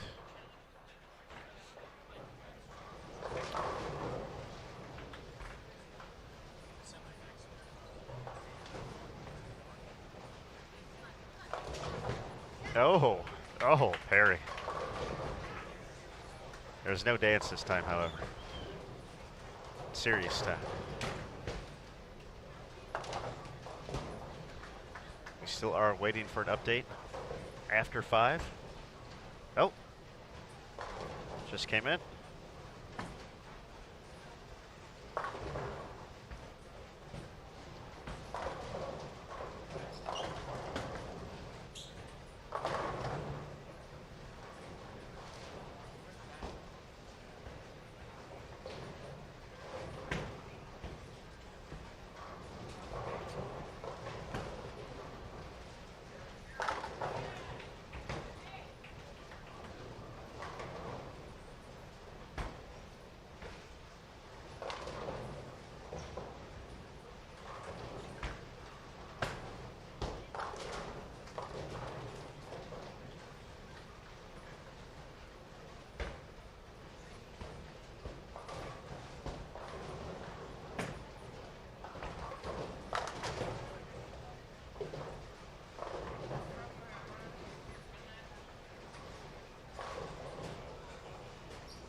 All right, Emil. Uh-oh. Stats have just been loaded. Here we go. Taking a look very quickly at the daily just for reference points. Darren Tang has moved into the top overall spot for the day, 11 of 14. He's the only player better than plus 100. Trent Mitchell drops to second at plus 84. Tom Hess, plus 71. Nate Stubler, as we mentioned, jumped up to plus 59, so a big move for him. Timothy Grundler, plus 56. Avery Wolf, plus 54. Cortez Shank, plus 49. Travis Komanik, plus 37. Alex Glinsky, plus 33. And Matt Santos, plus 31 in your top 10. Only 21 players are plus after 5. Going to the overall standings. John Janowitz continues to hold on to the lead. Now 10 points ahead of Wesley Lowe, 73 to 83. Nick Pate has moved into 3rd place with 94. Solomon Salama has dropped to 4th at 111. Darren Tang, as we mentioned, he is leading the squad. He can no additional points. He is at his max total at the moment at 144. Nate Stubler jumped all the way up to 4th. He's only 2 points behind him now for that 5th spot. My goodness, Perry Crowell in 28th place. Wow, this could be a huge 3-bagger out of the gates. It is 155 points, so he's 11 spots behind Tang. And Tang can't move up. Tommy McNeil, one pair to our left at the moment. He's at 159. Sean Wilcox, 162. Matt Farber, 166.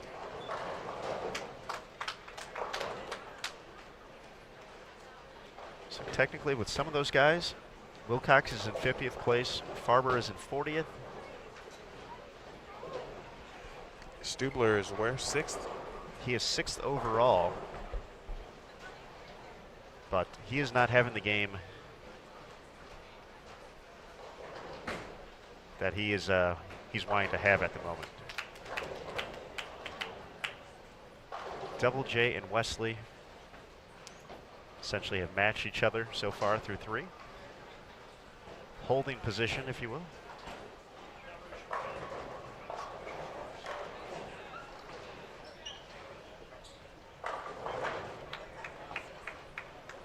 Now this is a big moment for Solomon here. Today it's been a little rough. He's dropped in the standings. At this point, he will not become the youngest Team USA Trials champion. But he's down there. He's joking. He's smiling a little bit. I don't think this moment is phasing him that much. I don't think so either. At barely 16. I think his experience leading up to this point, this moment, honestly, at junior gold, and everything else he's done outside of that has certainly prepared him, because he's carried himself as if he certainly belongs, and he does, clearly.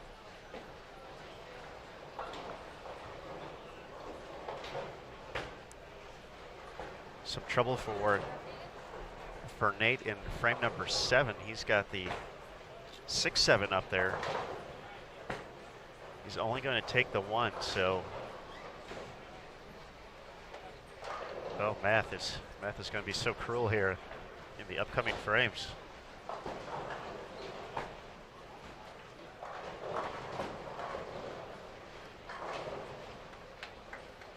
As we said, only 21 players are plus right now.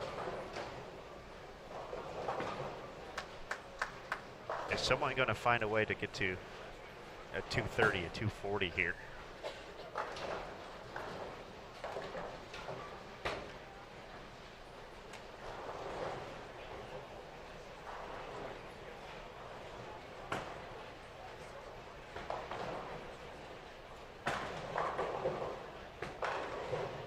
Sean Wilcox with 3 out of 4. Looking at the youth standings, it is still Salama, Stubler, McNeil, and Wilcox in position for the top 4. Next youth in the standings is Adam Zimmerman, so he's pretty far back. It doesn't look like Zimmerman will be able to unseat any of these players unless something crazy happens here.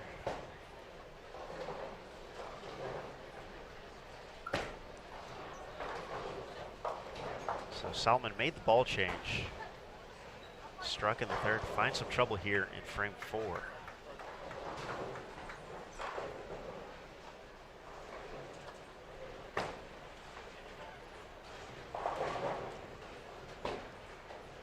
Darren Tang up in the 8th frame, working on a double.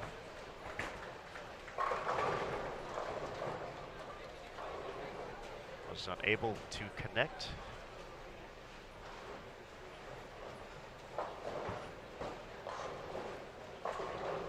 Darren Tang is doing what we'd expect Darren Tang to do in this situation. Great shot there from Perry. I mentioned yesterday, he's bowling a very professional game right now. Darren Tang, you talking? Darren Tang. Yeah, absolutely. He is making shots. You know, we talked about in the early going, there was the first shot did not go as planned. He's made the right adjustments, so he's found a pair of doubles. Has stayed clean, looking to stay clean through 8 now.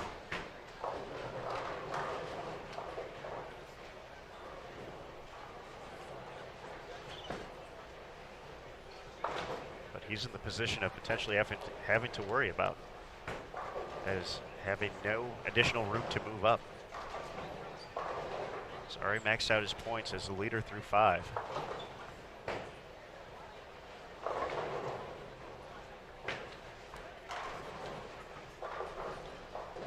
I think, you know, you would certainly expect that from Darren Tang. As Briley Hall strikes, the last 3 years for Darren and Michael, really, they've made some significant strides, and you've seen their growth play out on the PBA tour. Both making the finals at the Masters a couple years back. Darren was at the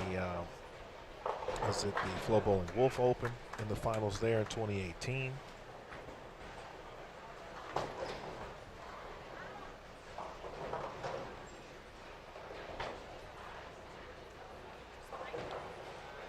Just a quick note in the chat for some folks talking about the youth standing. Sean Wilcox, even though he's listed as a professional, also falls underneath the youth category. So just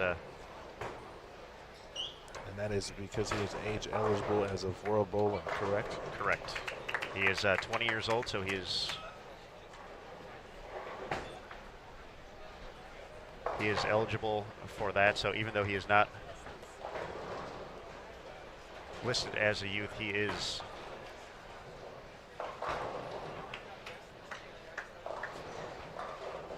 eligible for the youth status, just not for the U.S. amateur portion.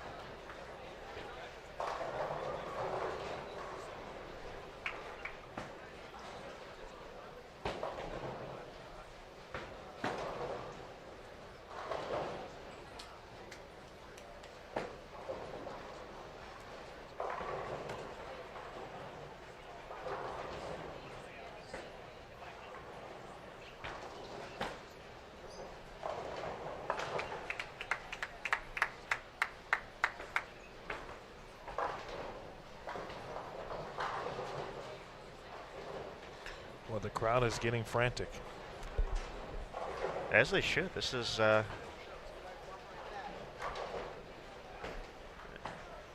8 players and essentially maybe a 5th later on.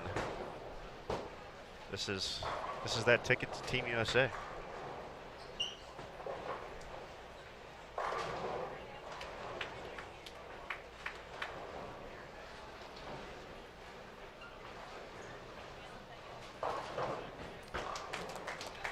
Matt Farber still grinding there. Nice pickup of the washout. You know, and you never know, Aaron. I think if you walk out of this, you want to be at least in the top 10. And I think that, you know, I think you feel better as a player from an opportunity of a selection if I'm in the top 10. You know? Oh, absolutely. And so for Farber, he's 10th. And still working hard out here. Charlie Reed. A tough day today. Dropped down to 22nd.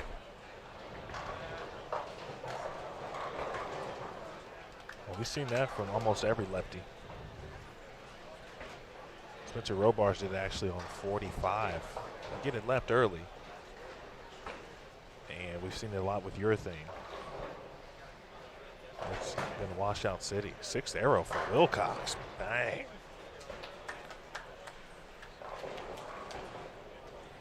Well, 33 mils out there, even through game number 6. That's still a lot of soup out there.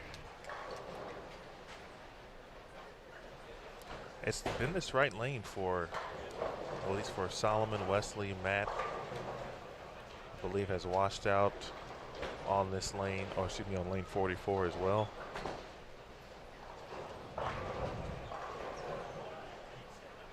All of the crowds are watching back at home.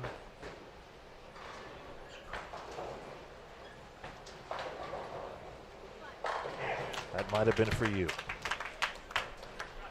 That was fantastic. Perry Crowell is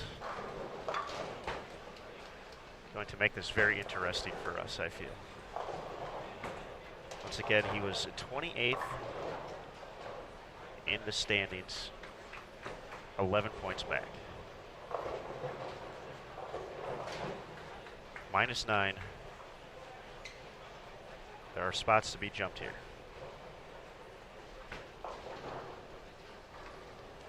Can you argue? Is he already at the no miss opportunity? Are we at that point? Is it? It's just so fun, so exciting with this format. So much can happen, so much can take place.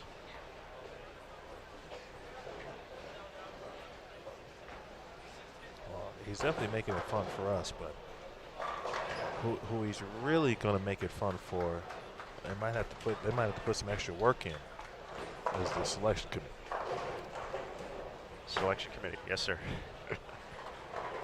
Those folks are going to have some tough choices coming up here, but they're all watching. I'm excited to see who's going to be repping the red, white, and blue.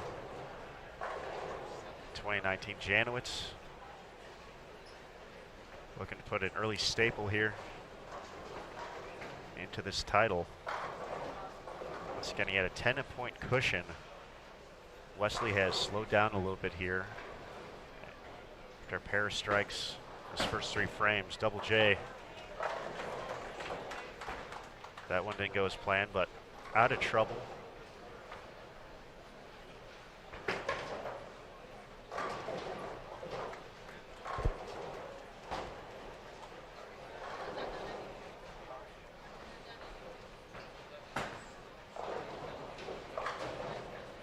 Oh, big break there for Sean Wilcox.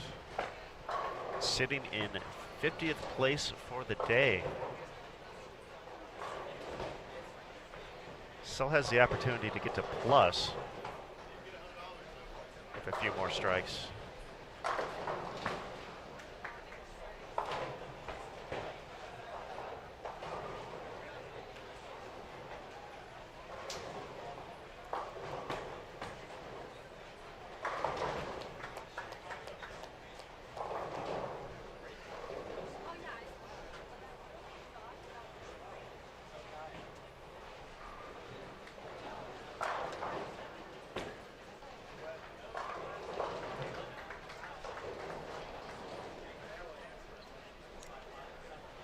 Perry Crowell, 7th frame. He catches a break as well.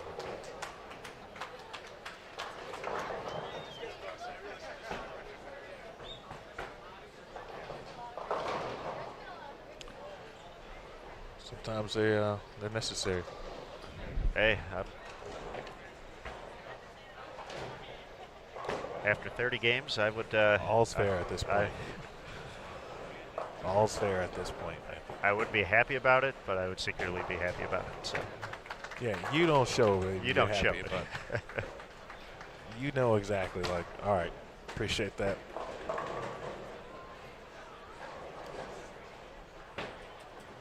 Nick Pate was 22nd coming into this game, and he's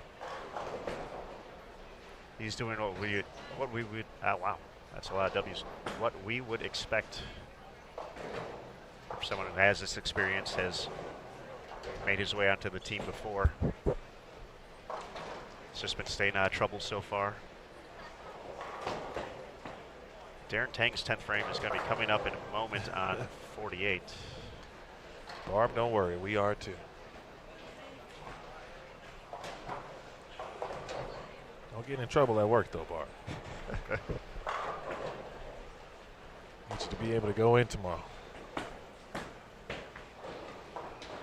I think that'd be a fair personal day for tomorrow then. That could be. You're right. I would.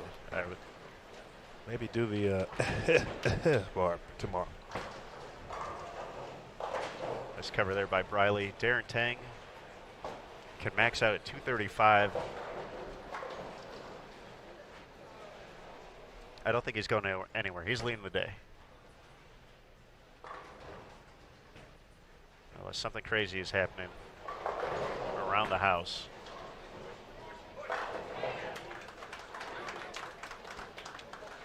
That was Nate striking on 47. He is securing his spot on the junior team. He's going to fall out of the run for that 5th spot, however. Can max out at 182.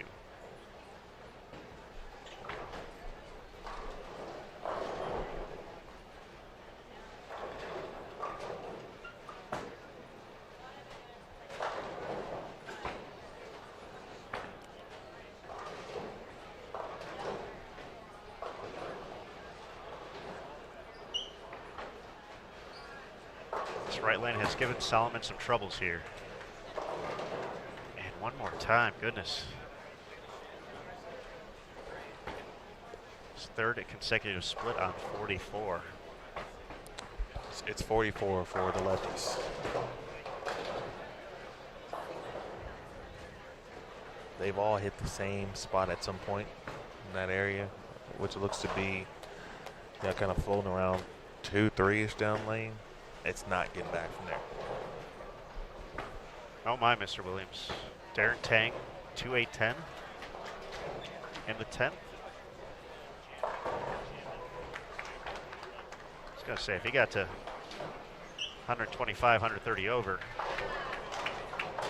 he wasn't giving any points back. He's looking at 2-0 now. He's going to take the 2, finish at 203. Get to plus 117 for the day.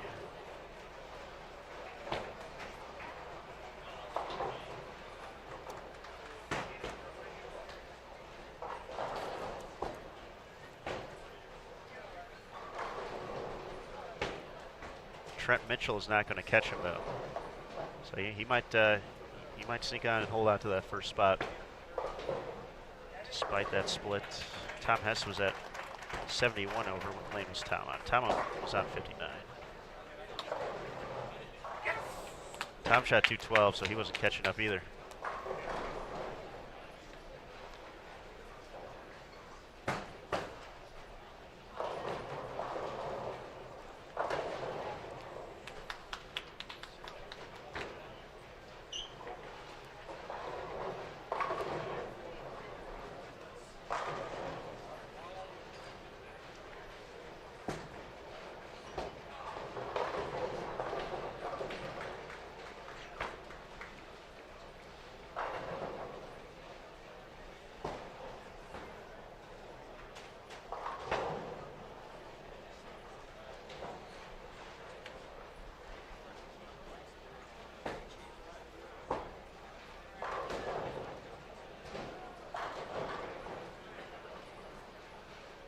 Solomon getting ready to step up on the approach here. This has been his good lane. Struck his last 2 times on 43. He needs it right here.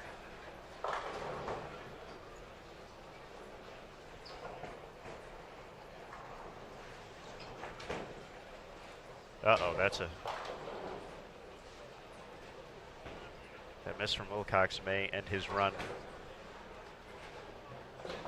at that 5th spot. Drops his max down to 229. Not sure he'll get enough spots back.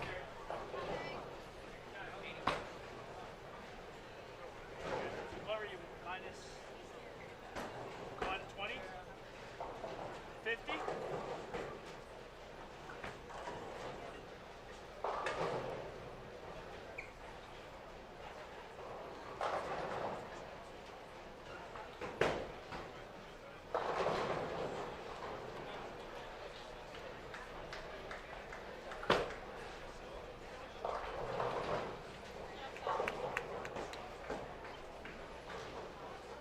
Solomon with the spare.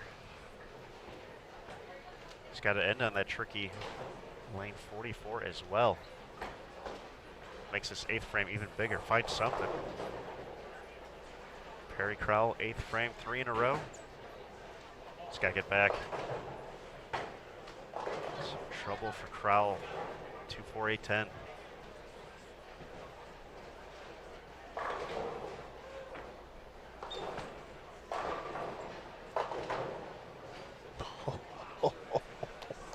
Oh my. That a break.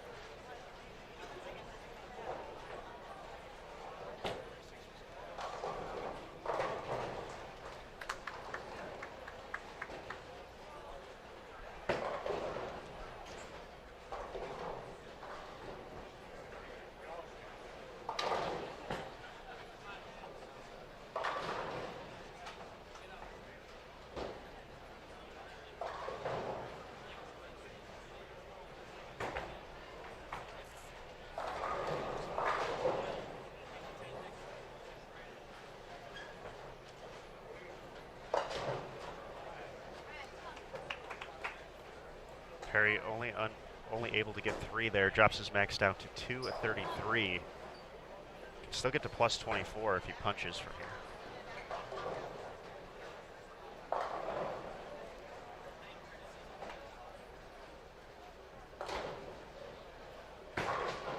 That looks good. Bang.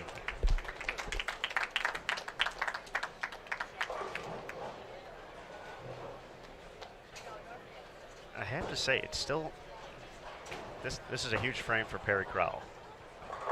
11 spots between him and Darren Tay. And, you know, this is the best gauge we have right now, is if we look at we're -9, we're -20, or from -9 to plus 24 in the standings right now. And this is with people moving all over the place. So this is just spitballing, but that's 14 spots. He's down 11 spots right now. So he needs to put that shot behind him.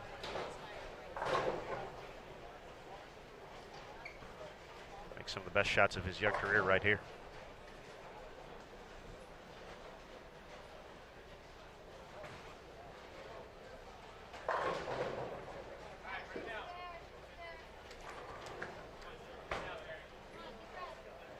Six pin left standing. Drops the max score down to 2 at 23.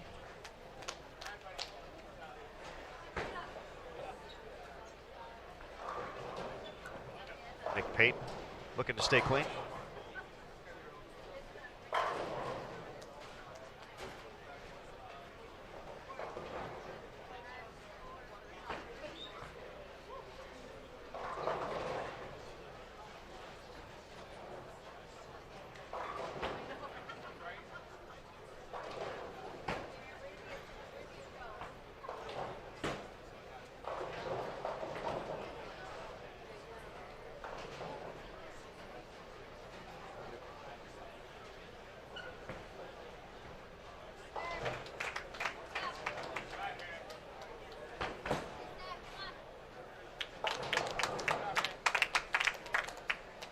Nick Pate is just a few frames away from returning to Team USA.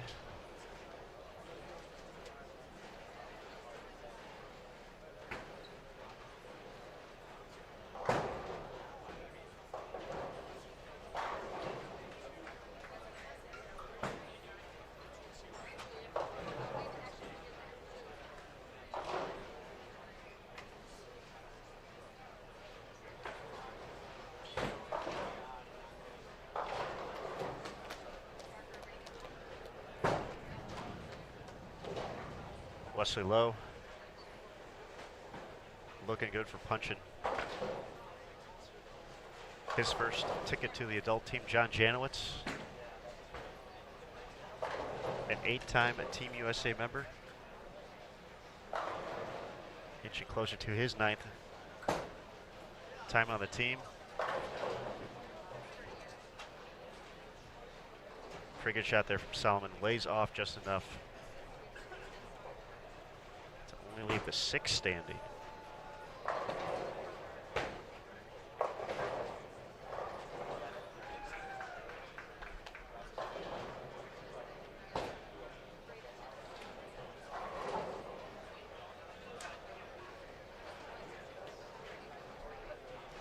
JJ is just off your screen. He's lined up just left of the gutter cap, over the cap.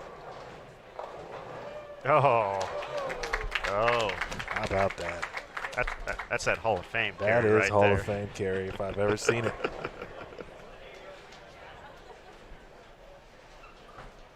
That's good living on some cupcakes right there. Red velvet. Or nothing else. Oh. Solomon takes care of it, makes it a little bit closer than he would have liked there, but in the books.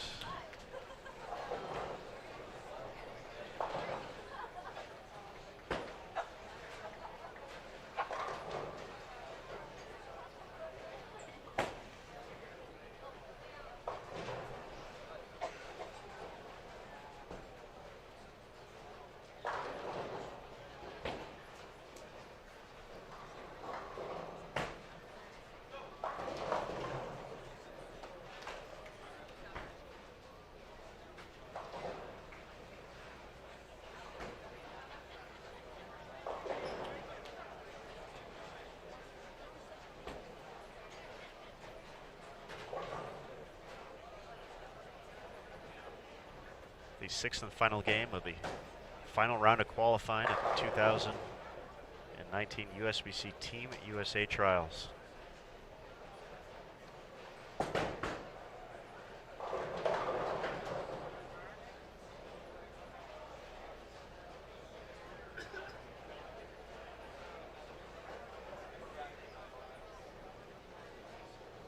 It's been fun, it has been exciting. It's been crazy. We're in the final two frames and we're still not 100% sure what's going to happen.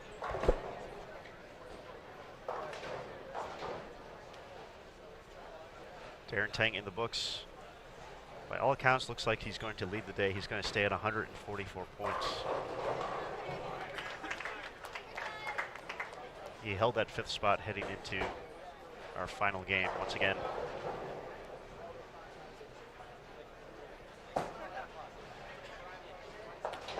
With three players potentially earning a spot on the team here who will also make the stepladder finals of the U.S. Amateur. That fifth spot would become very important, becoming an automatic selection later down the road. There you go, Solomon. Big shot there, kid.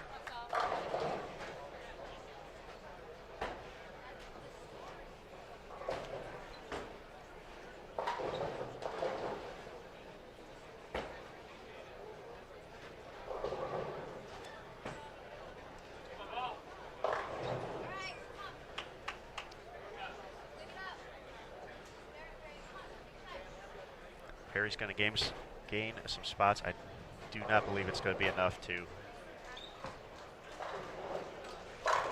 Oh, Wesley. Yeah. Yeah.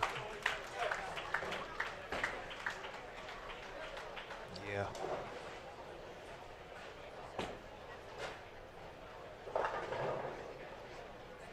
I don't think Crowell is going to make up enough spots here to work his way into fifth.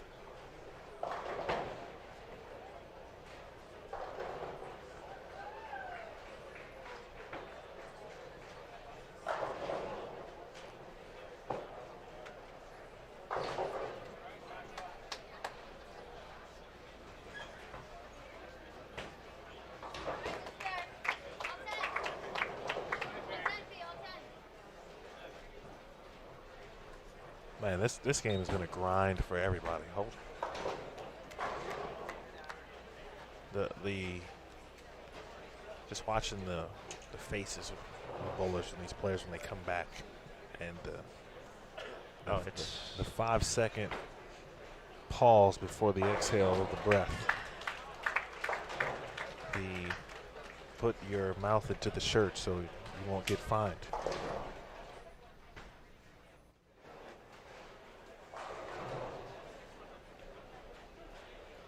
it's everything you would want. I mean, if as a bowler, I think I certainly would want to be in this position and be where these gentlemen are.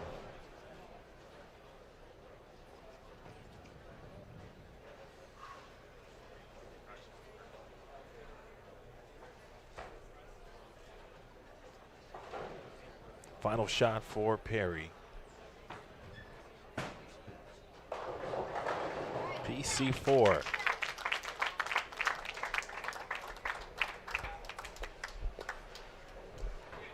Perry Crowell fights the 212, gets the +3.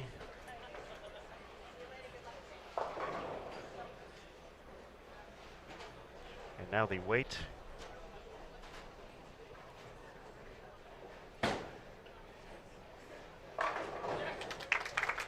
It's double J. Victory lap time for Mr. Janowitz. He is going to be the 2019 Team USA Trials champion. However, the story now, the weight of a berth on Team USA, the adult team, an automatic spot, lies on the shoulders of a young man who turned 16 last month. Of course, we can only speculate how many spots, how much people could jump or drop, but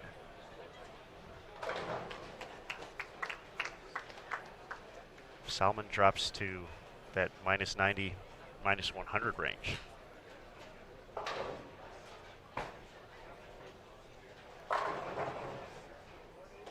He may drop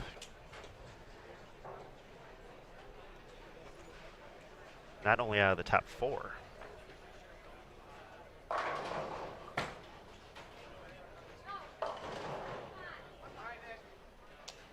but even potentially out of the U.S. Amateur. Has Perry Crowell done enough to move up a few more spots to snag that 3rd spot?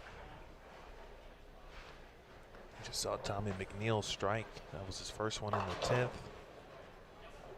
Nice love on the 10 for Farber. Matt's worked so hard this game. He's tried a few different balls.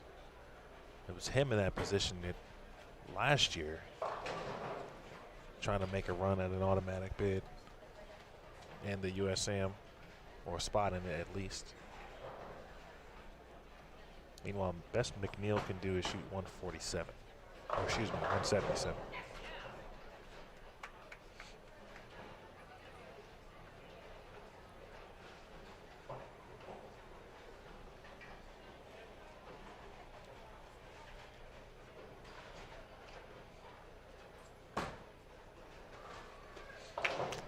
Nick Pate's going to be at 191 with a strike. He has done what he needed to do for a return trip to the Team USA roster.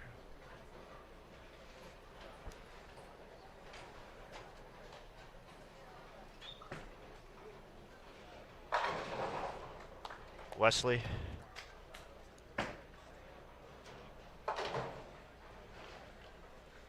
It's always hard to read Wesley's emotion from time to time, but I feel that's a culmination of 30 games and a moment knowing, all right, I'm there. 191, Nick Pate. He's going to finish the day at -10. Should be good to go for one of those automatic spots.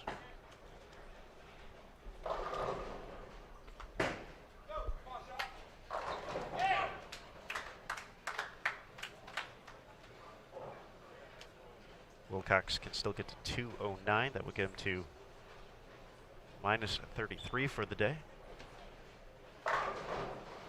Oh. Hits have been mean for Wesley this game, but I think he's good.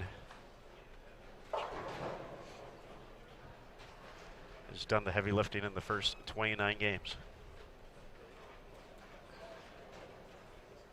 This is a huge shot for Solomon. Has not struck left a 6-pin in the 8th frame. Can you make one more adjustment? Wants a double, needs a double. Oh! Oh, 6-7. Last to fall.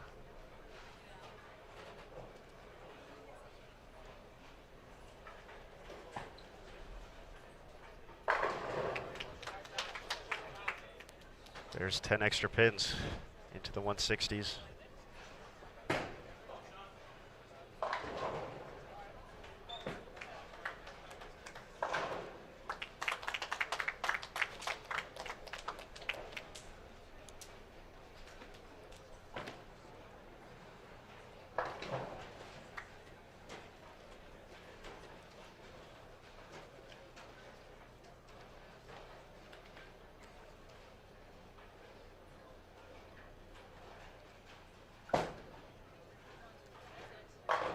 There it is.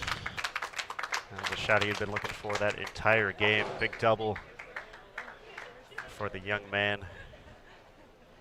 Just turned 16 in December. Now into the 170s.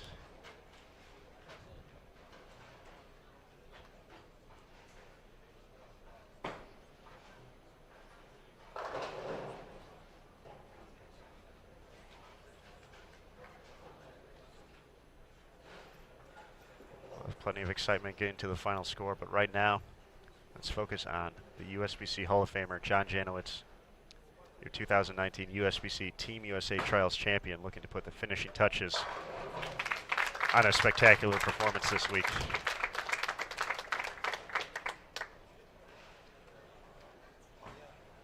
Had been on Team USA 8 times previously, last time being 2016.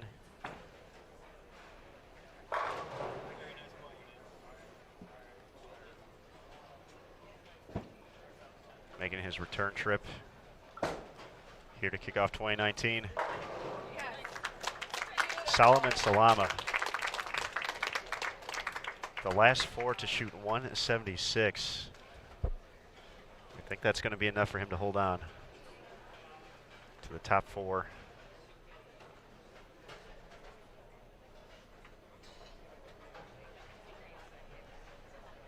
Just this lane in 41 and 42. Still going at the moment.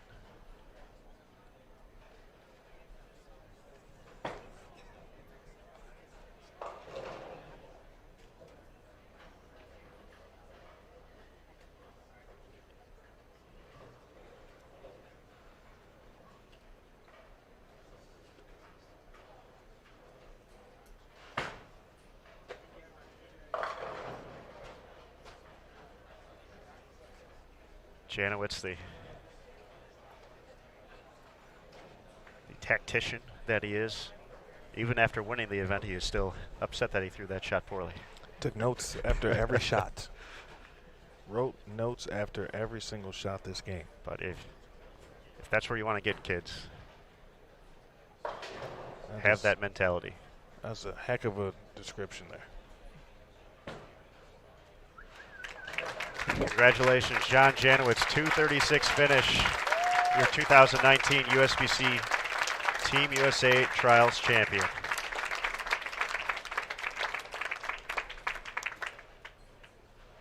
Double J getting the love from his fellow competitors. His 9th trip to wear the red, white, and blue.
All right, folks.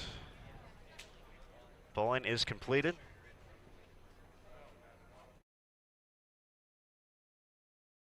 The men's final round now officially in the books.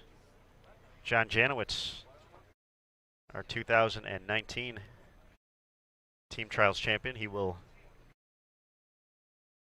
make his 9th appearance on the roster for Team USA. And he will represent the United States at the World Cup in 2019, later this year.